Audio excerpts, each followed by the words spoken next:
जय हिंद दोस्तों। Very good evening to all of you. क्या मेरी आवाज़ आप सभी को आ रही है? क्या मैं आप सभी को दिखाई दे रहा हूँ? Am I audible to you? Am I visible to you? Please एक बार बताइए, उसके बाद लेक्चर की शुरुआत करेंगे हम।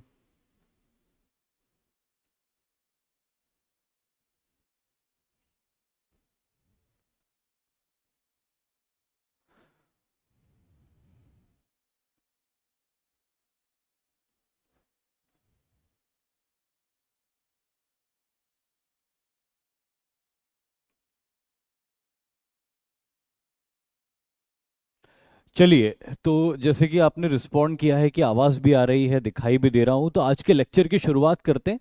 अब कायदे से आज का जो टॉपिक है वो वैदिक सिविलाइजेशन का है, लेकिन अभी इंडस वैली सिविलाइजेशन का एक पार्ट बाकी था, तो उस पार्ट को पहले पूरा करेंगे और उसके बाद वैदिक सिविलाइजेशन की ओर आगे बढ़ेंगे।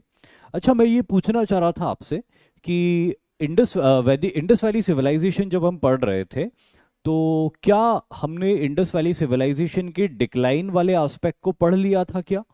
एक बार मुझे बता दीजिए, रिलीजन के एस्पेक्ट को, डिक्लाइन वाले एस्पेक्ट को पढ़ लिया था क्या? एक बार प्लीज ये कमेंट करके मुझे बता दीजिए, तो फिर उसके बाद मैं वहां से आगे बढ़ूंगा जहां पे लास्ट टाइम हमने रोका था उसको।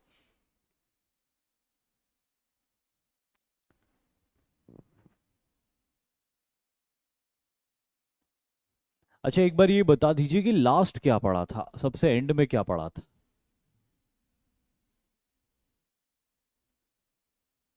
ठीक है, डिक्लाइन तो नहीं हुआ, वो तो मेरे को समझ में आ गया।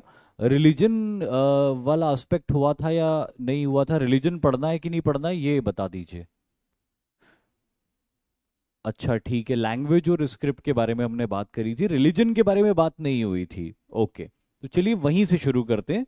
जो रिलीजन का एस्पेक्ट था वहां से स्टार्ट करते हैं।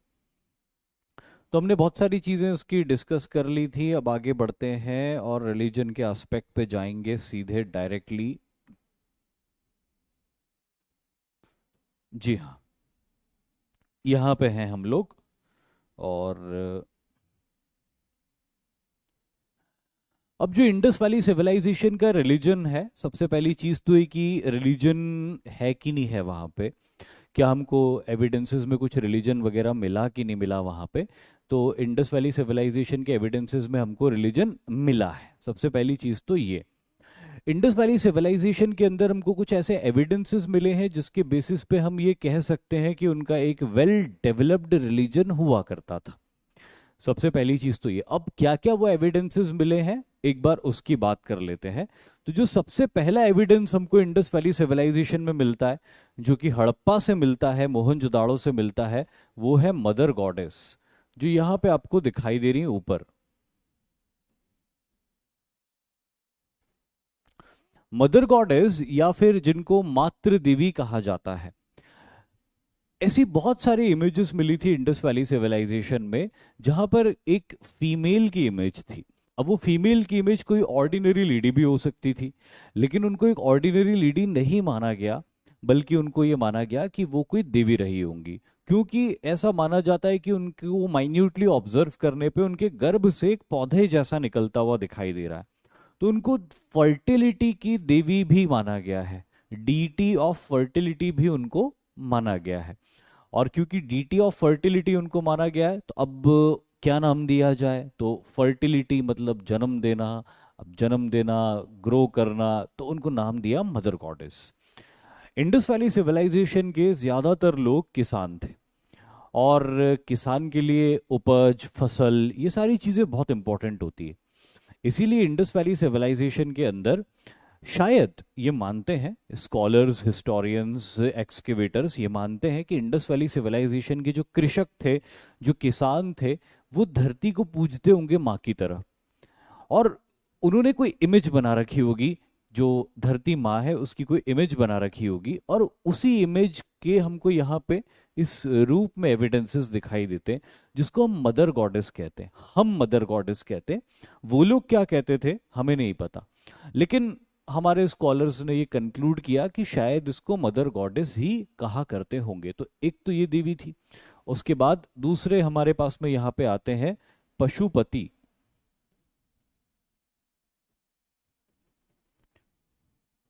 महादेव। ये जो दूसरी इमेज आपको दिख रही है जिसके पीछे, जिसके नीचे लिखा हुआ है पशुपति महादेव, ये इमेज हमको मिली थी मोहनजोदाड़ो से। अब ये बेसिकली एक सील थी, एक सील ठप्पा जिसको हम कहते हैं ना, ऐसे एक सील हुआ करता था ये पशुपति महादेव। अब इसका नाम भी हमने दिया हुआ है कि पशुपति महादेव। वो लोग इनको क्या कह के बुलाते थे ये अगेन हमें नहीं पता। हालांकि अगर आप इस सील को ध्यान से देखो तो इसके ऊपर एक स्क्रिप्ट भी लिखी हुई आपको दिखाई देती है, लेकिन जैसे कि मैंने आपको बताया था लास्ट लेक्चर में कि इंडस वैली सिविलाइजेशन की स्क्रिप्ट को आज तक कोई पढ़ नहीं पाया, उसको डिसाइफर नहीं कर पाया, इसलिए हमें एग्जैक्टली नहीं पता कि ये लोग उसको क्या कहते थे। पर जो स्कॉलर्स ने इस सील के अंदर देखा और इस सील के अंदर जितना भी इमेजेस, जितने भी चीजें इनको दिखाई दी, इलिस्ट्रेशंस दिखाई दिए, उसके बेसिस पे उन्होंने इसको नाम दिया पशुपति महादेव। अब ऐसा क्यों नाम दिया? क्योंकि सबसे पहले अगर आप इस सील को गौर से देखोगे तो यहाँ पे आपको एक इंडिविजुअल दिखाई देगा जो कि यौगिक मुद्रा में बैठा हुआ है, पद्मासन मुद्रा में बैठा हुआ है, जैसे कि ध्यान कर रहा है, पहली चीज। दूसरा, उसने एक हेडगियर पहन रखा है जिसके ऊपर वाटर बफलो के सींग लगे हुए हैं, जिसके ऊपर सींग लगे हुए हैं लंबे लंबे। अब इतने लंबे जो सींग होते हैं ना भारत में जिस जानवर के, वो जंगल में मिलने वाला एक वाटर बफलो होता है, तो वाटर बफलो के यहाँ पे सींग लगे हुए हैं, मुकुट पहना हुआ है कुछ, और पद्मासन या जिसको अपन कहते हैं कि एक मेडिटेशन की मुद्रा में वो बैठे हुए हैं। अब इनके आसपास बहुत सारे पशु हैं और वो भी जंगली पशु, जंगली जानवर है। कैसे? अगर आप ठीक नीचे देखोगे तो आपको एंटीलोप दिखाई देगा, यानी कि एक ऐसा हिरण दिखाई देगा जिसके सीधे सींग निकले हुए हैं। इसको एंटीलोप बोलते हैं। एंटीलोप का मैं मतलब बता देता हूँ। दो तरह के हिरण होते हैं, एक एंटीलोप कहा जाता है, एक डियर कहा जाता है, DRR डियर। एक को क्या बोलते हैं? DRR डियर, और एक को बोलते हैं एंटीलोप। दोनों में फर्क क्या होता है ये भी मैं आपको बता देता हूँ, जिंदगी भर के लिए आप याद रखना। कुछ ऐसे हिरण होते हैं जिनकी जिंदगी में सिर्फ एक बार सींग निकलते हैं। वो सींग जनरली सीधे होते हैं या मुड़े हुए भी हो सकते हैं, पर वो शाखाओं में बटे हुए नहीं होते, सीधे सींग होते हैं, सिंगल सेट ऑफ सींग होते हैं। जनरली ऐसे एनिमल्स को एंटीलोप कहते हैं। जैसे हमारी गाय होती है, गाय भी एक एंटीलोप है, भैंस भी एक एंटीलोप है, या फिर जंगल में मिलने वाली नील गाय जो उत्तर भारत के खेतों में भी देखी जा सकती, वो भी एक एंटीलोप होता है क्योंकि उसके सीधे सींग निकले हुए होते हैं। या फिर राजस्थान के इलाके में और इवन उत्तर भारत के दूसरे इलाकों में मिलने वाला काला हिरण जिसके ऐसे घुमावदार स्पाइरल सींग होते हैं, वो भी एक एंटीलोप होता है। ये सारे एनिमल्स जो होते हैं इनमें से बहुत सारे हिरण की कैटेगरी में आते हैं, बट ये एंटीलोप कहलाते हैं क्योंकि इनके सीधे सींग होते हैं, दो ही सींग होते हैं इनके, और इनकी सींगों में शाखाएं नहीं होती, इनको बोलते हैं एंटीलोप। और वहीं उसके अलावा कुछ हिरण ऐसे होते हैं जिनको डियर कहा जाता है, जैसे कि चीतल, जैसे कि सांबर, जैसे कि बारहसिंघा। ऐसे हिरण आपने देखे होंगे घने जंगलों के अंदर रहते हैं, जिनके सींग निकल के शाखाओं में बढ़ जाते हैं, बहुत सारी ब्रांचेस में बढ़ जाते हैं, बहुत सारी ब्रांचेस होती है उनके सींग की। ऐसे हिरणों को कहा जाता है डियर। अब इनमें फर्क ये होता है कि जो एंटीलोप होता है ना, उसके जिंदगी में सिर्फ एक बार सींग निकलते हैं, और जो जिंदगी में उसके एक बार सींग निकल गए तो वो सींग जिंदगी भर उसके रहते हैं, कभी नहीं गिरते, नेचुरली कभी नहीं टूटते, नेचुरली कभी नहीं गिरते। अगर किसी एक्सटर्नल वजह से वो टूट जाए एक्सीडेंट वगैरह में तो वो दोबारा कभी भी नहीं उग सकते। और ऐसे सींगों के अंदर ब्लड वेसल्स भी होती है, तो वो सींग जब टूटते हैं तो उनको खून भी निकलता है उसके अंदर से, जैसे गाय है, जैसे भैंस है, जैसे नील गाय है, जैसे कृष्ण मृग है, ये वो एंटीलोप्स कहलाते हैं। जिंदगी में सिर्फ एक बार सींग निकलेंगे और उनके सींग बड़े ठोस होते हैं, और अंदर उसके ब्लड वेसल्स भी होती, टूटने पे उनको दर्द भी होता है और खून भी निकलता है। वहीं जो हमारे बारहसिंगा, सांबर या चीतल जैसे हिरण होते हैं, ये हिरण ऐसे होते हैं जिनके सींग प्राकृतिक रूप से झड़ जाते हैं, बड़े होते हैं, पूरी अपनी शाखाओं में आते हैं, और फिर एक खास सीजन आने के वक्त इनके सींग नीचे भी गिर जाते अपने आप, और इसके अंदर किसी तरह के कोई ब्लड वेसल्स वगैरह नहीं होते। ऐसे जानवर जिनके सींग शाखाओं में बटे हुए होते हैं, जिनके सींग साइक्लिक ऑर्डर में गिरते हैं और दोबारा उग जाते हैं, जिनके सींगों के अंदर ब्लड वेसल नहीं होता उनको DER डियर बोलते हैं। और जिनके सींग जिंदगी में सिर्फ एक बार निकलते हैं और कभी नहीं गिरते नेचुरली, और उनके सींगों में ब्लड वेसल्स भी होते हैं, उनको एंटीलोप्स बोलते हैं। तो यहाँ पे हमको क्या दिखाई देता है? एंटीलोप दिखाई देता है। उसके सींगों से ही समझ में आ रहा है कि वो एंटीलोप है। इसके अलावा हमको यहाँ पे वाटर बफलो दिखाई दे रहा है, नदियों के किनारे रहने वाला एक भैंसा, जो भारत के ज्यादातर इलाकों से विलुप्त हो गया है। वेस्टर्न घाट्स के अंदर मिलता है और काजीरंगा नेशनल पार्क के अंदर मिलता है। जब मैं वेस्टर्न घाट्स में टाइगर मॉनिटरिंग प्रोग्राम के अंदर काम कर रहा था तो एक बार मेरा इस वाटर बफलो से एकदम आमना सामना हो गया था। सर्वे करते करते बहुत टाइम हो गया था हमको, और प्यास लग रही थी और हमारा पानी खत्म हो गया था बॉटल के अंदर। तो कावेरी नदी बह रही थी, कावेरी नदी से मैं पानी भरने के लिए गया उसके किनारे पे। तो कुछ झाड़ियां थी, उन झाड़ियों से पार करते हुए मैं कावेरी नदी में पानी भरने के लिए गया था कि बॉटल डुबा के पानी भर लूंगा उसके अंदर। लेकिन जैसे ही मैं थोड़ा सा झाड़ियों के अंदर एंटर हुआ, मेरे सामने एक वाटर बफलो आ गया। बहुत बड़ा होता है और उसके सींग ऐसे घुमावदार होते हैं, ऐसे लंबे लंबे, लटक जाओ उसके ऊपर और चिनअप्स लगा लो, इतने बड़े सींग होते हैं उसके। अब वो जैसे ही वाटर बफलो मेरे सामने आया, मेरी और उसके बीच में दूरी 10 फीट की रही होगी, एकदम सामने आ गया। अब मैंने सोचा ये अटैक कर देते हैं, इंसान से डरते हैं और अपने सेल्फ डिफेंस में अटैक कर देते हैं, और मैं बहुत क्लोज चला गया था उसके। बट आई वॉज फॉर्चुनेट कि वो, उसके पास स्पेस थी भागने के लिए, तो वो भाग गया, मैं बच गया। पर मैं फिर पानी नहीं भरा कावेरी नदी से मैंने। लेकिन ये वाटर बफलो आसाम के अंदर मिलते हैं और वेस्टर्न घाट्स के अंदर मिलते हैं, बाकी भारत के अंदर अब ये विलुप्त हो गए। तो हमको ये मेडिटेशन करने वाले इंडिविजुअल के साइड में एक वाटर बफलो दिखाई देता है। उसके अलावा हमको एक सिंगल हॉर्न्ड राइनोसेरॉस दिखाई देता है, एक सींग वाला गैंडा दिखाई देता है, बना हुआ है यहाँ पे। अब ये इंडस वैली सिविलाइजेशन है, मतलब इसका क्या निकल रहा है कि उस जमाने में इंडस वैली सिविलाइजेशन वाले इलाके में भी एक सींग वाला गैंडा मिलता था। आज आप सब जानते हो कि भारत में सिर्फ आसाम के अंदर ही ये गैंडे बचे रह गए, बाकी सभी जगहों से ये गैंडे पूरी तरह से खत्म हो गए हैं। तो ये जो राइनोसोरस है, सिंगल हॉर्न राइनोसोरस, ये एक और एनिमल मिला है। इसके अलावा एक एनिमल यहाँ पे मिला है, एलिफेंट। हालांकि भारत में आज भी बहुत हाथी मिलते हैं, लेकिन कोई ऐसा जमाना भी रहा था जब भारत के उत्तर पश्चिमी इलाके में, इंडस वैली सिविलाइजेशन वाले इलाके में भी हाथी हुआ करते थे। तभी तो उनकी सील पे वो हाथी का इमेज हमको दिखाई देता है। तो हाथी भी वहां से मिला, बहुत डेंजरस एनिमल होता है और इंसान को देख के अटैक करता है। जो लोग ऐसे इलाके में रहते हैं जहाँ पे हाथी पाए जाते हैं आसपास, वो जानते हैं कि हाथी वाकई में बहुत डेंजरस होता है। जब मैं रिसर्च करता था जंगल के अंदर, तो हमको जो हमारे फील्ड डायरेक्टर्स थे उन्होंने एक ही बात बोली थी कि जंगल में किसी भी जानवर से डरने की जरूरत नहीं है। अगर बच के रहना किसी एक जानवर से तो वो सिर्फ हाथी है, क्योंकि बाकी जानवर आपके ऊपर आक्रमण नहीं करेंगे, लेकिन हाथी अगर आपको देखेगा और आपको अपने बहुत नजदीक पाएगा तो जरूर आक्रमण करेगा और आपको किल करने के लिए आक्रमण करेगा। तो हाथी का भी इमेज हमको यहाँ पे मिलता है, और यहाँ पे एक इमेज हमको मिलता है जिसको क्लोजली ऑब्जर्व करने पे पता चलता है कि ये बाघ की इमेज है, the national animal of India, tiger. तो चार जानवर हमको यहाँ पे दिखाई दे रहे हैं, वाटर बफलो, राइनोसेरोस, एलिफेंट और टाइगर, और नीचे एंटीलोप दिखाई दे रहा। अच्छा, ये सारे जंगली जानवर है और ये सारे जानवर खतरनाक हैं। इवन एंटीलोप भी बड़े खतरनाक होते हैं। वैसे तो इंसान से डरते हैं, भाग जाते हैं, लेकिन अगर कोई रास्ता नहीं मिले तो अपने सींगों से हमला कर सकते हैं और बहुत नुकसान पहुंचा सकते हैं इंसान को। तो ये सारे के सारे जंगली जानवर हैं, और इन जंगली जानवरों से अमन वत्स उपाध्याय बोल रहे कि फिर टाइगर नहीं करते क्या? हर्षिका शर्मा बोल रही वॉइस लो है। अरे यार, वॉइस लो है? सच में वॉइस लो है क्या? एक बार प्लीज बता दो। पहले तो मैंने पूछा था ना कि एम आई ऑडिबल या एम आई विजिबल, तो आपने बोला था हाँ। माइक थोड़ा मुंह के, अब इतना मुंह के पास है कि मैं खा जाऊंगा इसके बाद। तो मेरे होठों से टकरा रहा है माइक, थोड़ा सा दूर करना पड़ेगा।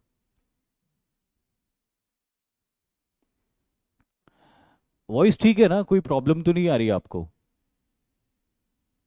चलिए, बहुत बढ़िया बहुत बढ़िया। सही है सही है, ठीक है ठीक है। अच्छा, किसी ने पूछा था टाइगर हमला नहीं करता।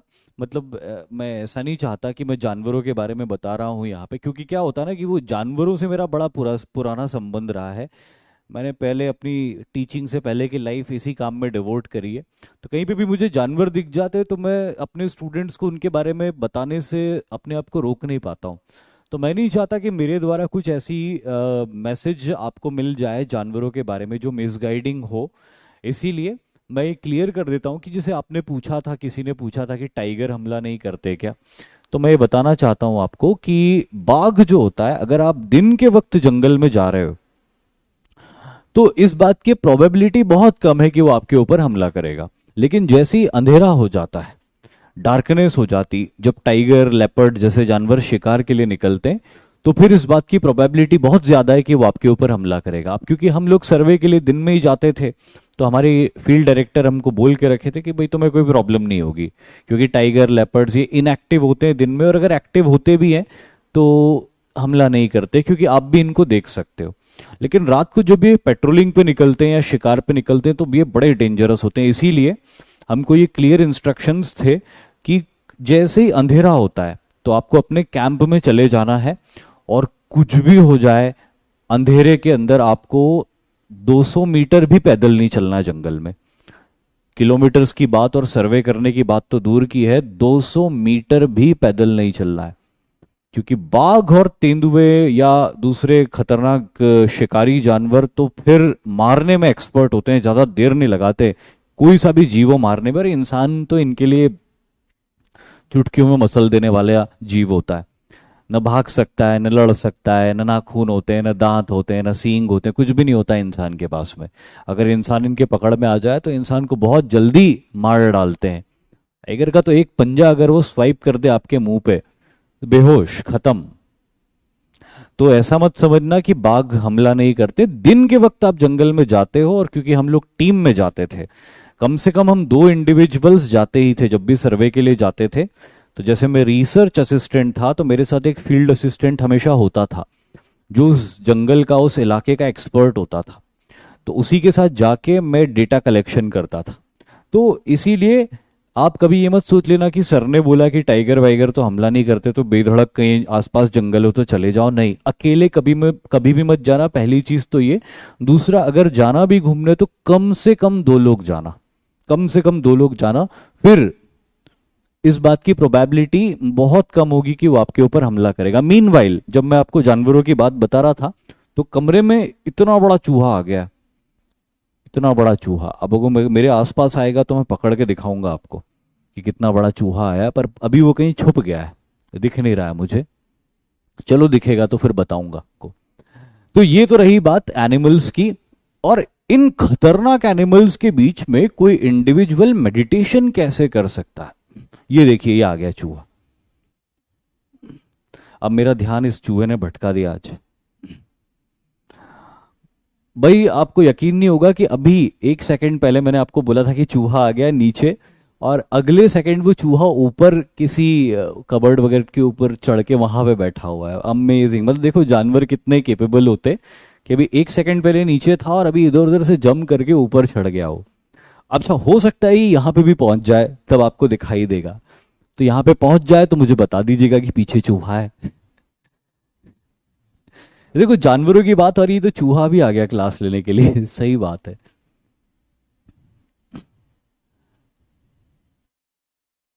अभी तो दिख नहीं रहा है, चलिए ठीक है, दिखेगा तब बात करेंगे। तो इतने सारे खतरनाक जानवरों के बीच में एक इंडिविजुअल मेडिटेशन कर रहा है। तो इसीलिए स्कॉलर्स ने माना है कि ये कोई ऑर्डिनरी पर्सन नहीं होगा, ये कोई एक्स्ट्रा ऑर्डिनरी पर्सन होगा, और इसीलिए इनको नाम दिया पशुपति महादेव। पशुपति महादेव, क्योंकि आसपास बहुत सारे जंगली पशु हैं इनके, इसलिए इनको नाम मिला पशुपति महादेव। इनको एक और नाम से जाना जाता है और वो है प्रोटो शिव। प्रोटो शिव। अच्छा, कई स्कॉलर्स ये सोचते हैं और कई स्कॉलर्स ये मानते हैं कि शायद ये शिव का ही कोई रूप थे जो इंडस वैली सिविलाइजेशन यानी कि प्रोटो हिस्टोरिक एज में पूजे जाते थे। क्योंकि शिव जी हमारे बहुत बड़े आराध्य हैं और बहुत प्राचीन आराध्य हैं। अगर आप रामायण को स्टडी करोगे या अगर आप महाभारत जैसे प्राचीन ग्रंथों को स्टडी करोगे तो वहां पे आपको शिव दिखेंगे। जितने भी बड़े कैरेक्टर्स हैं, जितने भी हीरोज हैं, वॉरियर्स हैं, वो सब शिव को पूजते हैं। तो शिव एक बहुत पुराने पूजे जाने वाले देवता है भारत के अंदर। और इसीलिए कई स्कॉलर्स ये मानते हैं कि इंडस वैली सिविलाइजेशन के दौर में भी ये पूजे जाते थे, और इसीलिए उनका ये रूप माना गया है कि वो इस रूप में शिव को पूजते थे, इसीलिए इस रूप को प्रोटो शिव भी कहा गया है। तो ये एक बहुत इंपॉर्टेंट फीचर मिलता है रिलीजन का इंडस वैली सिविलाइजेशन के अंदर। फिर उसके बाद हमको यहां पे दिखाई देता है स्वास्तिक।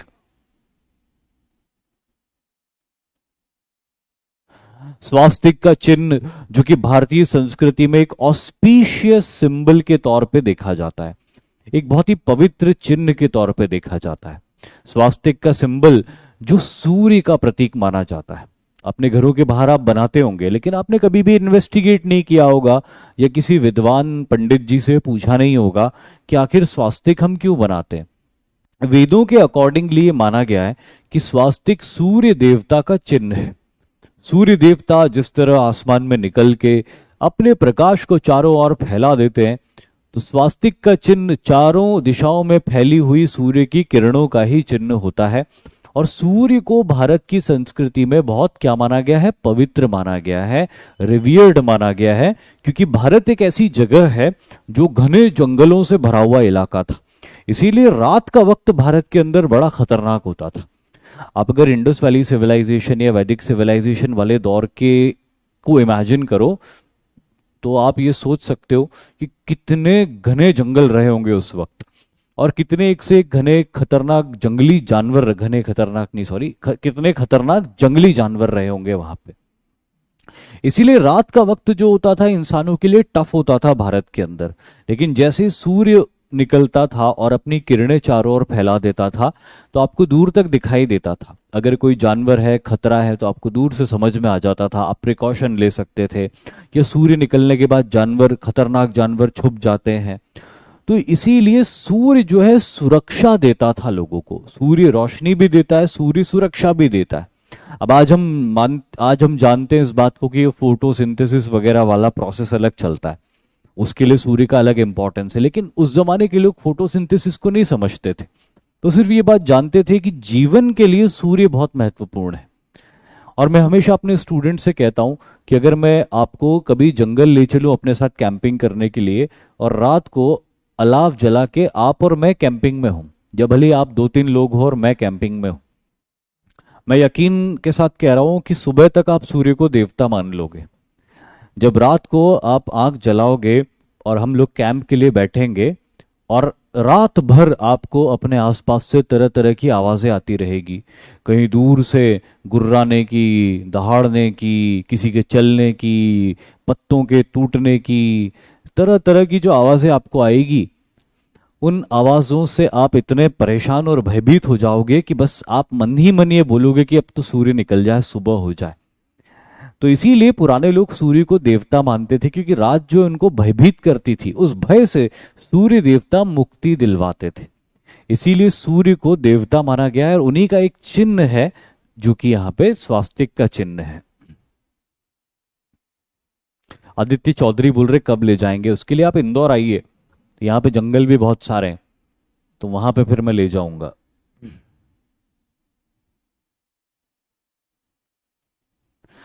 यशवी बोल रहे हैं कि एक्सपीरियंस किया उन्होंने इस बात का। देखो यशवी जो है वो बिल्कुल एग्री कर रहे हैं।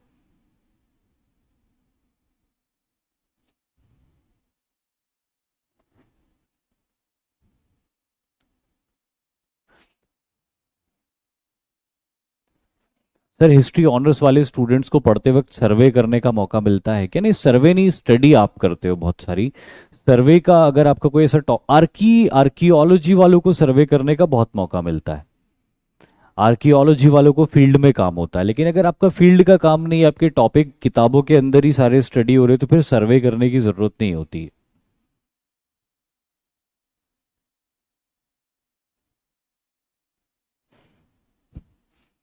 वैसे आप लोग जब आर्म्ड फोर्सेस में सिलेक्ट हो जाओगे, तो आपको कई बार ऐसे मौके मिलेंगे, आपकी छोटी छोटी टीम्स बना दी जाएगी और आपको जंगल में छोड़ दिया जाएगा मिनिमम रिसोर्सेज देके, और फिर आपको रात भर में सरवाइव भी करना है और मूव भी करना है आपको रात में। खासतौर पे ये जो बेलगाम का इन्फेंट्री स्कूल होता है, जहाँ कमांडो कोर्स होता है, वहाँ पे अच्छा तगड़ा जंगल है और उस जंगल के अंदर अच्छे खासे जानवर भी हैं, और वहाँ पे आपको छोड़ दिया जाता है जंगल में मिनिमम रिसोर्सेस के साथ में।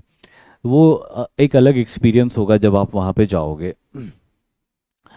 चलिए, ये तो रही स्वास्तिक की बात। फिर यहाँ पे अगले फोटोग्राफ में हमको दिखाई दे रहे हैं फायर ऑल्टर्स।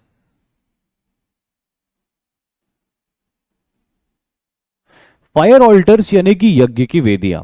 कालीबंगा नाम की एक जगह है इंडस वैली सिविलाइजेशन में, एक साइट है जो कि प्रेजेंट डे राजस्थान के हनुमानगढ़ डिस्ट्रिक्ट में मौजूद है। उस कालीबंगा के अंदर हमको कुछ ऐसी जगह मिली है, कुछ ऐसे एविडेंसेस मिले कि इंडस वैली सिविलाइजेशन के लोग यज्ञ भी करते थे। जिस तरह आपके घर में यज्ञ होता है तो यज्ञ की वेदी बनाई जाती है, अग्निकुंड वहां पे प्रज्वलित होता है, बिल्कुल वैसे ही कुंड जैसे यज्ञ कुंड, हवन कुंड बने हुए थे यहाँ पे, जो कि मिले हैं कालीबंगा नाम की जगह से, जिससे ये इंडिकेट होता है कि इंडस वैली सिविलाइजेशन के अंदर सैक्रिफिशियल नेचर वाला रिलीजन भी था, जिसको हम वैदिक रिलीजन के तौर पे भी जानते हैं। तो जो वैदिक रिलीजन हम बोलते हैं ना कि यज्ञ हवन वगैरह होते थे वैदिक रिलीजन में, इंडस वैली सिविलाइजेशन में भी उस तरह के एविडेंसेस हमको कालीबंगा से मिले हैं। And then we get a great bath, इसको बोलते हैं ग्रेट बाथ, विशाल स्नानागार। मोहनजोदाड़ो नाम की जगह से ये स्थल मिला है, जो कि एक लार्ज स्विमिंग पूल के तौर पे भी जाना जाता है। अब इंडस वैली सिविलाइजेशन में मोहनजोदाड़ो इंडस रिवर के बिल्कुल किनारे सिचुएटेड एक स्थल था।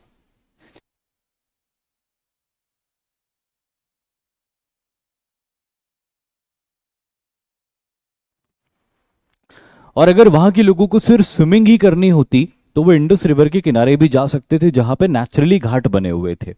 लेकिन शहर के बीच में नदी से दूर एक स्विमिंग पूल का मिलना कुछ इंडिकेशंस देता। दो तरह की चीजें यहां से समझ में आती। या तो ऐसा रहा होगा कि कुछ लोग बहुत ही इन्फ्लुएंशियल, अमीर, रिच लोग रहे होंगे आपके जैसे, जो यहाँ पे जाके स्विमिंग करते होंगे, जो मेरे जैसे कॉमन लोगों के साथ में नदी के किनारे स्विमिंग करना पसंद नहीं करते होंगे। भाई ये आम लोगों के साथ, कॉमन लोगों के साथ कौन स्विमिंग करे, तो हमारा एक पर्सनल स्विमिंग पूल होना चाहिए। तो वो एक पर्सनल स्विमिंग पूल किसी का हो सकता था। दूसरा जो ज्यादा माना जाता है, जो ज्यादा मानी जाती है बात, वो ये कि ये कोई ऐसा कुंड रहा होगा जो पवित्र स्नान के लिए उपयोग किया जाता रहा होगा। अब इसमें ऑर्डिनरी लोग आते थे या सिर्फ खास लोग आते थे, ये तो हमको पता नहीं, लेकिन इतना हम जरूर कह सकते हैं, या कुछ स्कॉलर्स ने माना है कि शायद ये कोई पवित्र स्नान करने के लिए कुंड रहा होगा। अब देखो, ये जो बात होती है ना कि ये पवित्र स्नान करने के लिए कुंड रहा होगा, ये किताबों में लिखी हुई है, तो एज इट इज मैं आपको बता रहा हूं। लेकिन मैं खुद भी जब इसके बारे में सोचता हूं तो मैं खुद अपने आप को क्वेश्चन करता हूं कि क्या जरूरी है कि पवित्र स्नान के लिए रहा होगा। हो सकता है कि स्विमिंग पूल रहा हो जहां पे कुछ एलीट लोग आके स्विमिंग करते हो, जो कॉमन लोगों के साथ में नदी के किनारों पे स्विमिंग नहीं करना चाहते हो।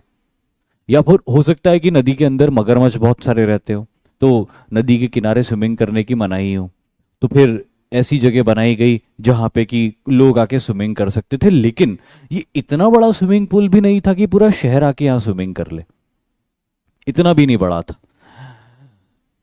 अब अगर ये इतना बड़ा नहीं था कि पूरा शहर आके यहाँ पे स्विमिंग कर ले, तो फिर दो ही बात समझ में आती कि या तो ये कुछ एलीट लोगों के लिए बना हुआ था जो आके यहाँ पे स्विमिंग की प्रैक्टिस कर लें या जल क्रीड़ा कर लें, एंजॉय कर लें, या फिर ये जगह कोई पवित्र स्नान करने के लिए बनाया गया कुंड था।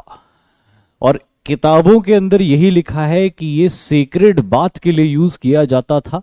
तो अब क्योंकि किताबों के अंदर ये माना गया है, इतिहासकारों ने इस बात को माना है कि सेक्रेड बाथ के लिए इसको यूज किया जाता था, तो अपन भी उसी को मानेंगे और ये ग्रेट बाथ सेक्रेड बाथ का पुल माना जाएगा।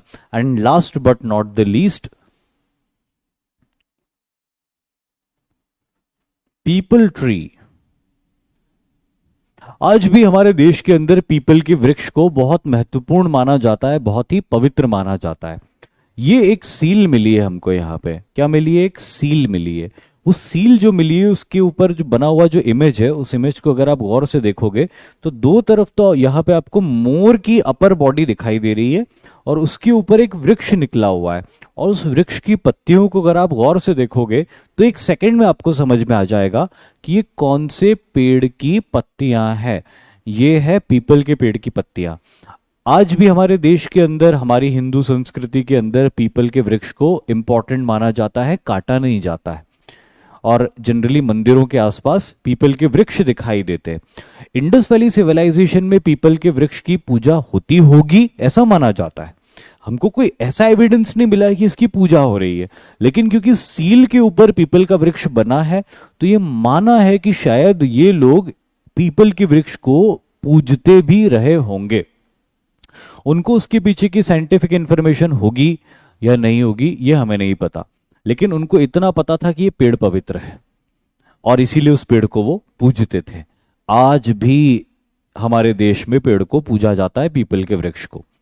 अब इसीलिए मैं हमेशा ये बात कहता हूं कि Indus valley civilisation actually decline विक्लाइन नहीं हुई थी, ये सिर्फ एक साइट से दूसरी साइट पे शिफ्ट हो गई थी। कुछ कारण थे अलग अलग जो अगली साइड में अपन डिस्कस करेंगे, जिनके चलते इंडस वैली सिविलाइजेशन का पतन नहीं हुआ था।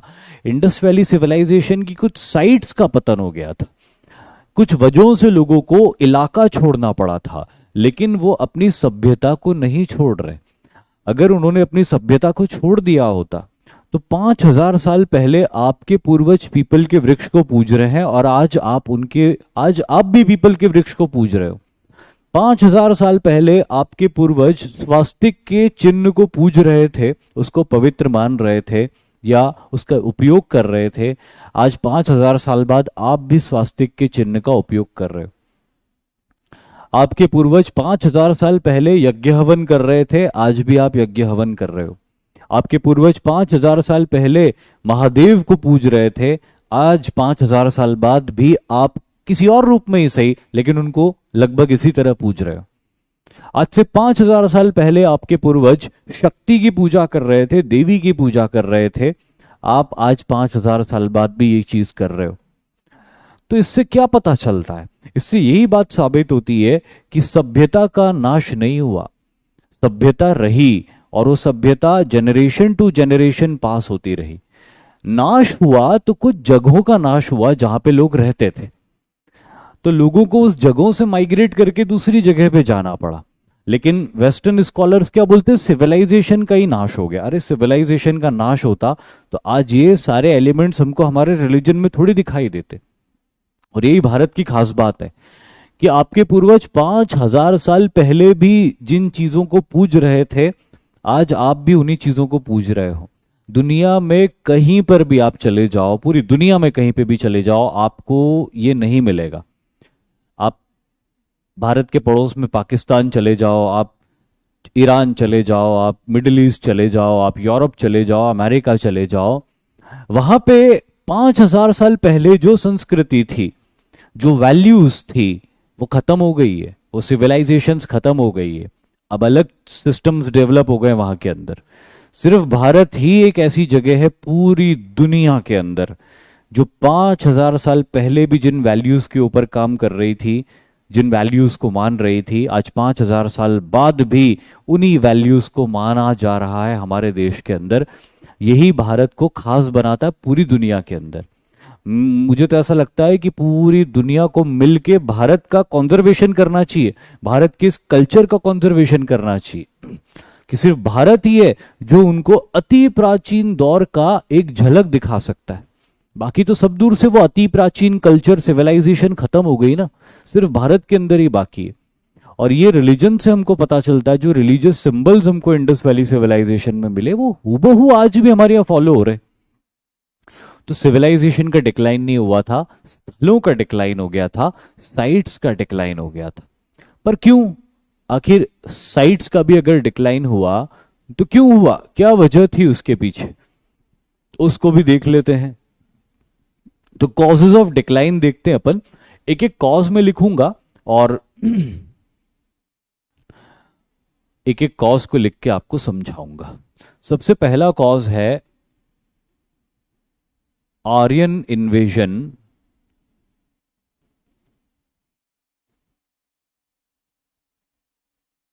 थ्योरी। अब ये बहुत ही कंट्रोवर्शियल कॉज माना जाता है, क्योंकि इनिशियली जब इंडस वैली सिविलाइजेशन की डिस्कवरी हुई थी तो मॉर्टिमर व्हीलर नाम के एक ब्रिटिश हिस्टोरियन थे और एक मैक्स म्यूलर नाम के जर्मन हिस्टोरियन थे। They jumped on to the conclusion very quickly, बहुत तेजी से वो एक कंक्लूजन पे आए regarding the decline of the Indus valley civilisation. और उन्होंने कहा कि सेंट्रल एशिया, मध्य एशिया के इलाकों में कुछ वॉरियर ग्रुप्स रहा करते थे, जो घोड़ों की पीठ के ऊपर बैठ के युद्ध करते थे, जो अपने पास में बेहतरीन हथियार रखते थे, जो घोड़ों के पीछे रथों को बांध के उनमें बैठ के भी युद्ध करते थे। तो दे वर वॉर लाइक पीपल। ग्रेजुअली वो इंडियन सबकॉन्टिनेंट में माइग्रेट करके आते हैं और इंडियन सबकॉन्टिनेंट में इंडस वैली सिविलाइजेशन के लोगों से उनका मुकाबला होता है। और क्योंकि ये सेंट्रल एशिया से आने वाले लोग अच्छे वॉरियर हुआ करते थे, इंडस वैली सिविलाइजेशन के लोग व्यापारी और किसान हुआ करते थे, तो वो हार जाते और ये जो सेंट्रल एशिया से आने वाले लोग होते हैं ये जीत जाते। और इस तरह से इंडस वैली सिविलाइजेशन का डिक्लाइन हो जाता है और उसके बाद में वैदिक सिविलाइजेशन की भारत में शुरुआत होती है। ये थ्योरी मॉर्टिमर व्हीलर जो कि ब्रिटिश थे और मैक्स म्यूलर जो कि जर्मन थे, इस तरह के विदेशियों के द्वारा दी गई थ्योरी है। और कई ऐसे कम्युनिस्ट हिस्टोरियंस हैं जिन्होंने अपनी किताबों के अंदर इस तरह की थ्योरी को सपोर्ट भी किया है। लेकिन जो प्रो नेशनलिस्ट हिस्टोरियंस हैं उन्होंने लार्जली इस थ्योरी को रिजेक्ट किया है on the basis of evidences. साक्ष्यों के आधार पे इसको रिजेक्ट किया है। सिर्फ इसलिए रिजेक्ट नहीं किया है कि हमको अच्छी नहीं लग रही है, इसीलिए रिजेक्ट किया है क्योंकि उनको ये त्रुटिपूर्ण लग रही है, इसमें एरर्स लग रहे हैं। अब कैसे एरर्स लग रहे हैं, एक मिनट का वक्त मुझे दीजिए, मैं चूहे को भगा ही देता हूं, बहुत उत्पात मचा रहा है, और मैं वापस आता हूं।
चलिए, तो आगे बढ़ते हैं हम। हाँ, तो मैं क्या बता रहा था आपको।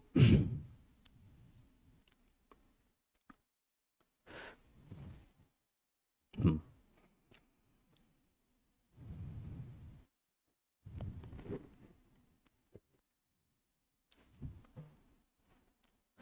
हाँ, मैं ये बता रहा था आपको कि इंडियन स्कॉलर्स ने इस थ्योरी को रिजेक्ट कर दिया। अब क्यों रिजेक्ट कर दिया इंडियन स्कॉलर्स ने इस थ्योरी को? सबसे पहले चीज तो ये कि इंडियन स्कॉलर्स का ये कहना था कि अगर आर्य भारत के अंदर आए थे कहीं और से, तो आर्यों ने वेदों की रचना करी।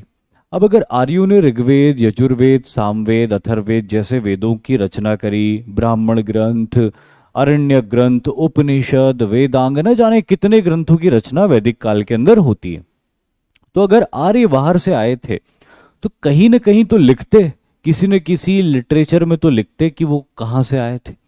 पर उन्होंने वो कहीं पे भी नहीं लिखा। अगर आप आर्यों के ग्रंथों का अध्ययन करोगे तो आपको यही समझ में आएगा कि उनकी पुण्य भूमि भारत ही थी, उनकी कर्म भूमि भारत ही थी। वो भारत के अलावा किसी बाहर की जगह का जिक्र ही नहीं करते। मुंजवंत का जिक्र करते हैं, जो हिंदू कुश के पहाड़ होते हैं, जो अफगानिस्तान का इलाका है जहां तक भारत फैला हुआ था। हिमवंत का जिक्र करते हैं, जो हिमालय के पहाड़ हैं जहां तक भारत फैला हुआ था। सागर का जिक्र करते हैं, जो साउथ इंडिया की तरफ है, जहां तक भारत फैला हुआ था। तो जो भारत का सबकॉन्टिनेंट का इलाका है उसका पूरा मेंशन किया है आर्यों ने ऋग्वेद के अंदर। और अगर वो कहीं बाहर से आए थे तो कुछ तो मेंशन करते अपने होम टाउन का, अपने होम कंट्री का, अपने होम लैंड का, कि हम यहाँ से आए थे, अपनी जर्नी के बारे में कुछ बताते। बट कहीं पर भी उन्होंने वेदों में कुछ लिखा ही नहीं इसके बारे में। इसके आधार पे इंडियन स्कॉलर्स ये कहते हैं कि आर्य यहीं के ही थे। अब जैसे एक इंस्क्रिप्शन हमको मिलती है एशिया माइनर में। अब एशिया माइनर के अंदर एक इंस्क्रिप्शन हमको मिलती है जिसके अंदर वैदिक देवी देवताओं के नामों को लिखा हुआ है। तो उसके बारे में ये कहा जाता है इंडियन स्कॉलर्स के द्वारा कि आर्य के कुछ समूह भारत से माइग्रेट करके बाहर गए होंगे और वहां पे कहीं उन्होंने अपनी देवी देवताओं को इंस्क्रिप्शन में लिख दिया होगा। और वेस्टर्न स्कॉलर्स ये कहते हैं कि भैया एशिया माइनर में यानी कि टर्की में भी ऐसे इंस्क्रिप्शंस मिले हैं जिसमें कि भारतीय देवी देवताओं का जिक्र है, मतलब कि भारत के देवी देवताओं को मानने वाले लोग टर्की से आए थे। और इंडियंस मानते हैं कि अगर वहां पे मिल रहा है तो यहां से गए होंगे वहां पे लोग, क्योंकि यहां पे वेदों के अंदर किसी बाहर की भूमि का कोई जिक्र नहीं है। तो फिर आर्य बाहर के कैसे हुए? वेदों में कम से कम एक बार तो मेंशन करते वो अपने होमलैंड का, अगर बाहर से आए थे, पर वो अपना होमलैंड इंडिया को ही बताते हैं, हिंदुकुश, हिमालय और इस महासागर के बीच में मौजूद इस धरती को। इसीलिए आर्यन इन्वेजन थ्योरी जो होती है ना वो इनकरेक्ट होती है। अगर कॉमन सेंस के बेसिस पे भी हम आर्यन इन्वेजन थ्योरी को इंस्पेक्ट करें तो गलत लगती है। क्यों? अब आर्यन इन्वेजन थ्योरी के बारे में अगर आप देखो तो इन्वेजन वाली थ्योरी है कि भैया आर्यों ने हमला किया और हमला करके डिस्ट्रॉय कर दिया सबको। ठीक है साहब, कोई बात नहीं, जीत लिया आर्यों ने, डिस्ट्रॉय नहीं कर दिया, जीत लिया। लेकिन आप कॉमन सेंस के हिसाब से सोचो कि अगर आप आर्य होते और इंडस वैली सिविलाइजेशन के ऊपर हमला करते तो आप क्या करते? अगर आप जीत जाते तो क्या करते? क्या आप खेती बाड़ी डिस्ट्रॉय कर देते? क्या आप व्यापार डिस्ट्रॉय कर देते? नहीं करते भाई। अगर आप जीत जाते इंडस वैली सिविलाइजेशन को तो आप तो ये चाहते कि अब और व्यापार हो और खेती बाड़ी हो ताकि मेरे को रेवेन्यू मिले ज्यादा से ज्यादा। आज अगर आप चाइना के ऊपर हमला कर दो और जीत जाओ चाइना को, तो आप क्या चाहोगे? कि चाइना में अब और व्यापार हो, अब चाइना दुनिया भर से व्यापार करे, क्योंकि अब अगर चाइना व्यापार करेगा तो रेवेन्यू आपको मिलेगा, तो आप तो माला माल हो जाओगे। तो ये भी सही नहीं लगता कि अगर आर्यों ने इंडस वैली सिविलाइजेशन को जीता ही था तो खेतीबाड़ी को क्यों डिस्ट्रॉय किया, व्यापार क्यों डिस्ट्रॉय किया? जिसकी वजह से मैक्स म्यूलर और मॉर्टिमर व्हीलर बोलते हैं कि आर्यों ने जीत लिया था इंडस वैली सिविलाइजेशन को, तो वो खेतीबाड़ी नहीं करते थे, वो व्यापार नहीं करते थे, तो व्यापार और खेतीबाड़ी यहां पे बंद हो गया। अच्छा ठीक है, आर्य नहीं करते थे, जो यहाँ के नेटिव्स थे वो तो करते थे, आर्य उनको कंटिन्यू करने देते कि भाई तुम करते रहो और जो भी रेवेन्यू अब हमको दो।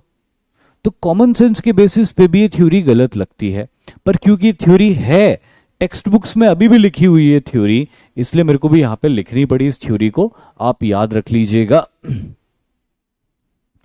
उसके बाद में दूसरी थ्योरी है प्लेट टेक्टोनिक्स। हिंदी में बोलते हैं प्लेट विवर्तनीकरण, अंग्रेजी में बोलते हैं प्लेट टेक्टोनिक्स। अभी जो प्लेट टेक्टोनिक्स की थ्योरी है, ये थ्योरी क्या है? प्लेट टेक्टोनिक्स की थ्योरी ये बताती है कि उसके लिए पहले आपको ना थोड़ा सा प्लेट्स वाले कॉन्सेप्ट को समझना पड़ेगा। ये माना जाता है कि जो पूरी धरती, जियोग्राफी में आप आगे पढ़ोगे इस चीज को बहुत अच्छे से, लेकिन मैं अभी रफली आपको बता देता हूं कि पूरी धरती जो है ना, इसके ऊपर जितनी भी जमीन आपको दिखाई देती है, ये सिर्फ इतनी ही मोटी है जितनी कि सेवफल के ऊपर उसका छिलका होता है, जितना कि प्याज के ऊपर उसका सूखा हुआ ऊपर का छिलका होता है, उसकी जितनी मोटाई होती है प्याज के प्रपोर्शन में, बस उतना ही मोटा हमारा जमीन है जिसके ऊपर हम खड़े रहते हैं, जिसके लिए हम लड़ लेते हैं आपस में एक दूसरे के साथ में। इतनी ही मोटी, इतनी थिकनेस जमीन की होती है। लेकिन ये जो जमीन है ना, अक्खी नहीं है, ये जमीन अखंड नहीं है, ये जमीन पूरी नहीं है, ये कई दरारों में, इन जमीनों, इस पूरी जमीन के अंदर जिसको हम क्रस्ट बोलते हैं, कई दरारें हैं, और दरारों की वजह से जमीन टूटी हुई है, एक दूसरे के साथ पूरी कनेक्टेड नहीं है। और अपने आप में एक कनेक्टेड जमीन एक प्लेट कहलाती। प्लेट तश्तरी जिसके ऊपर आप खाना खाते हो।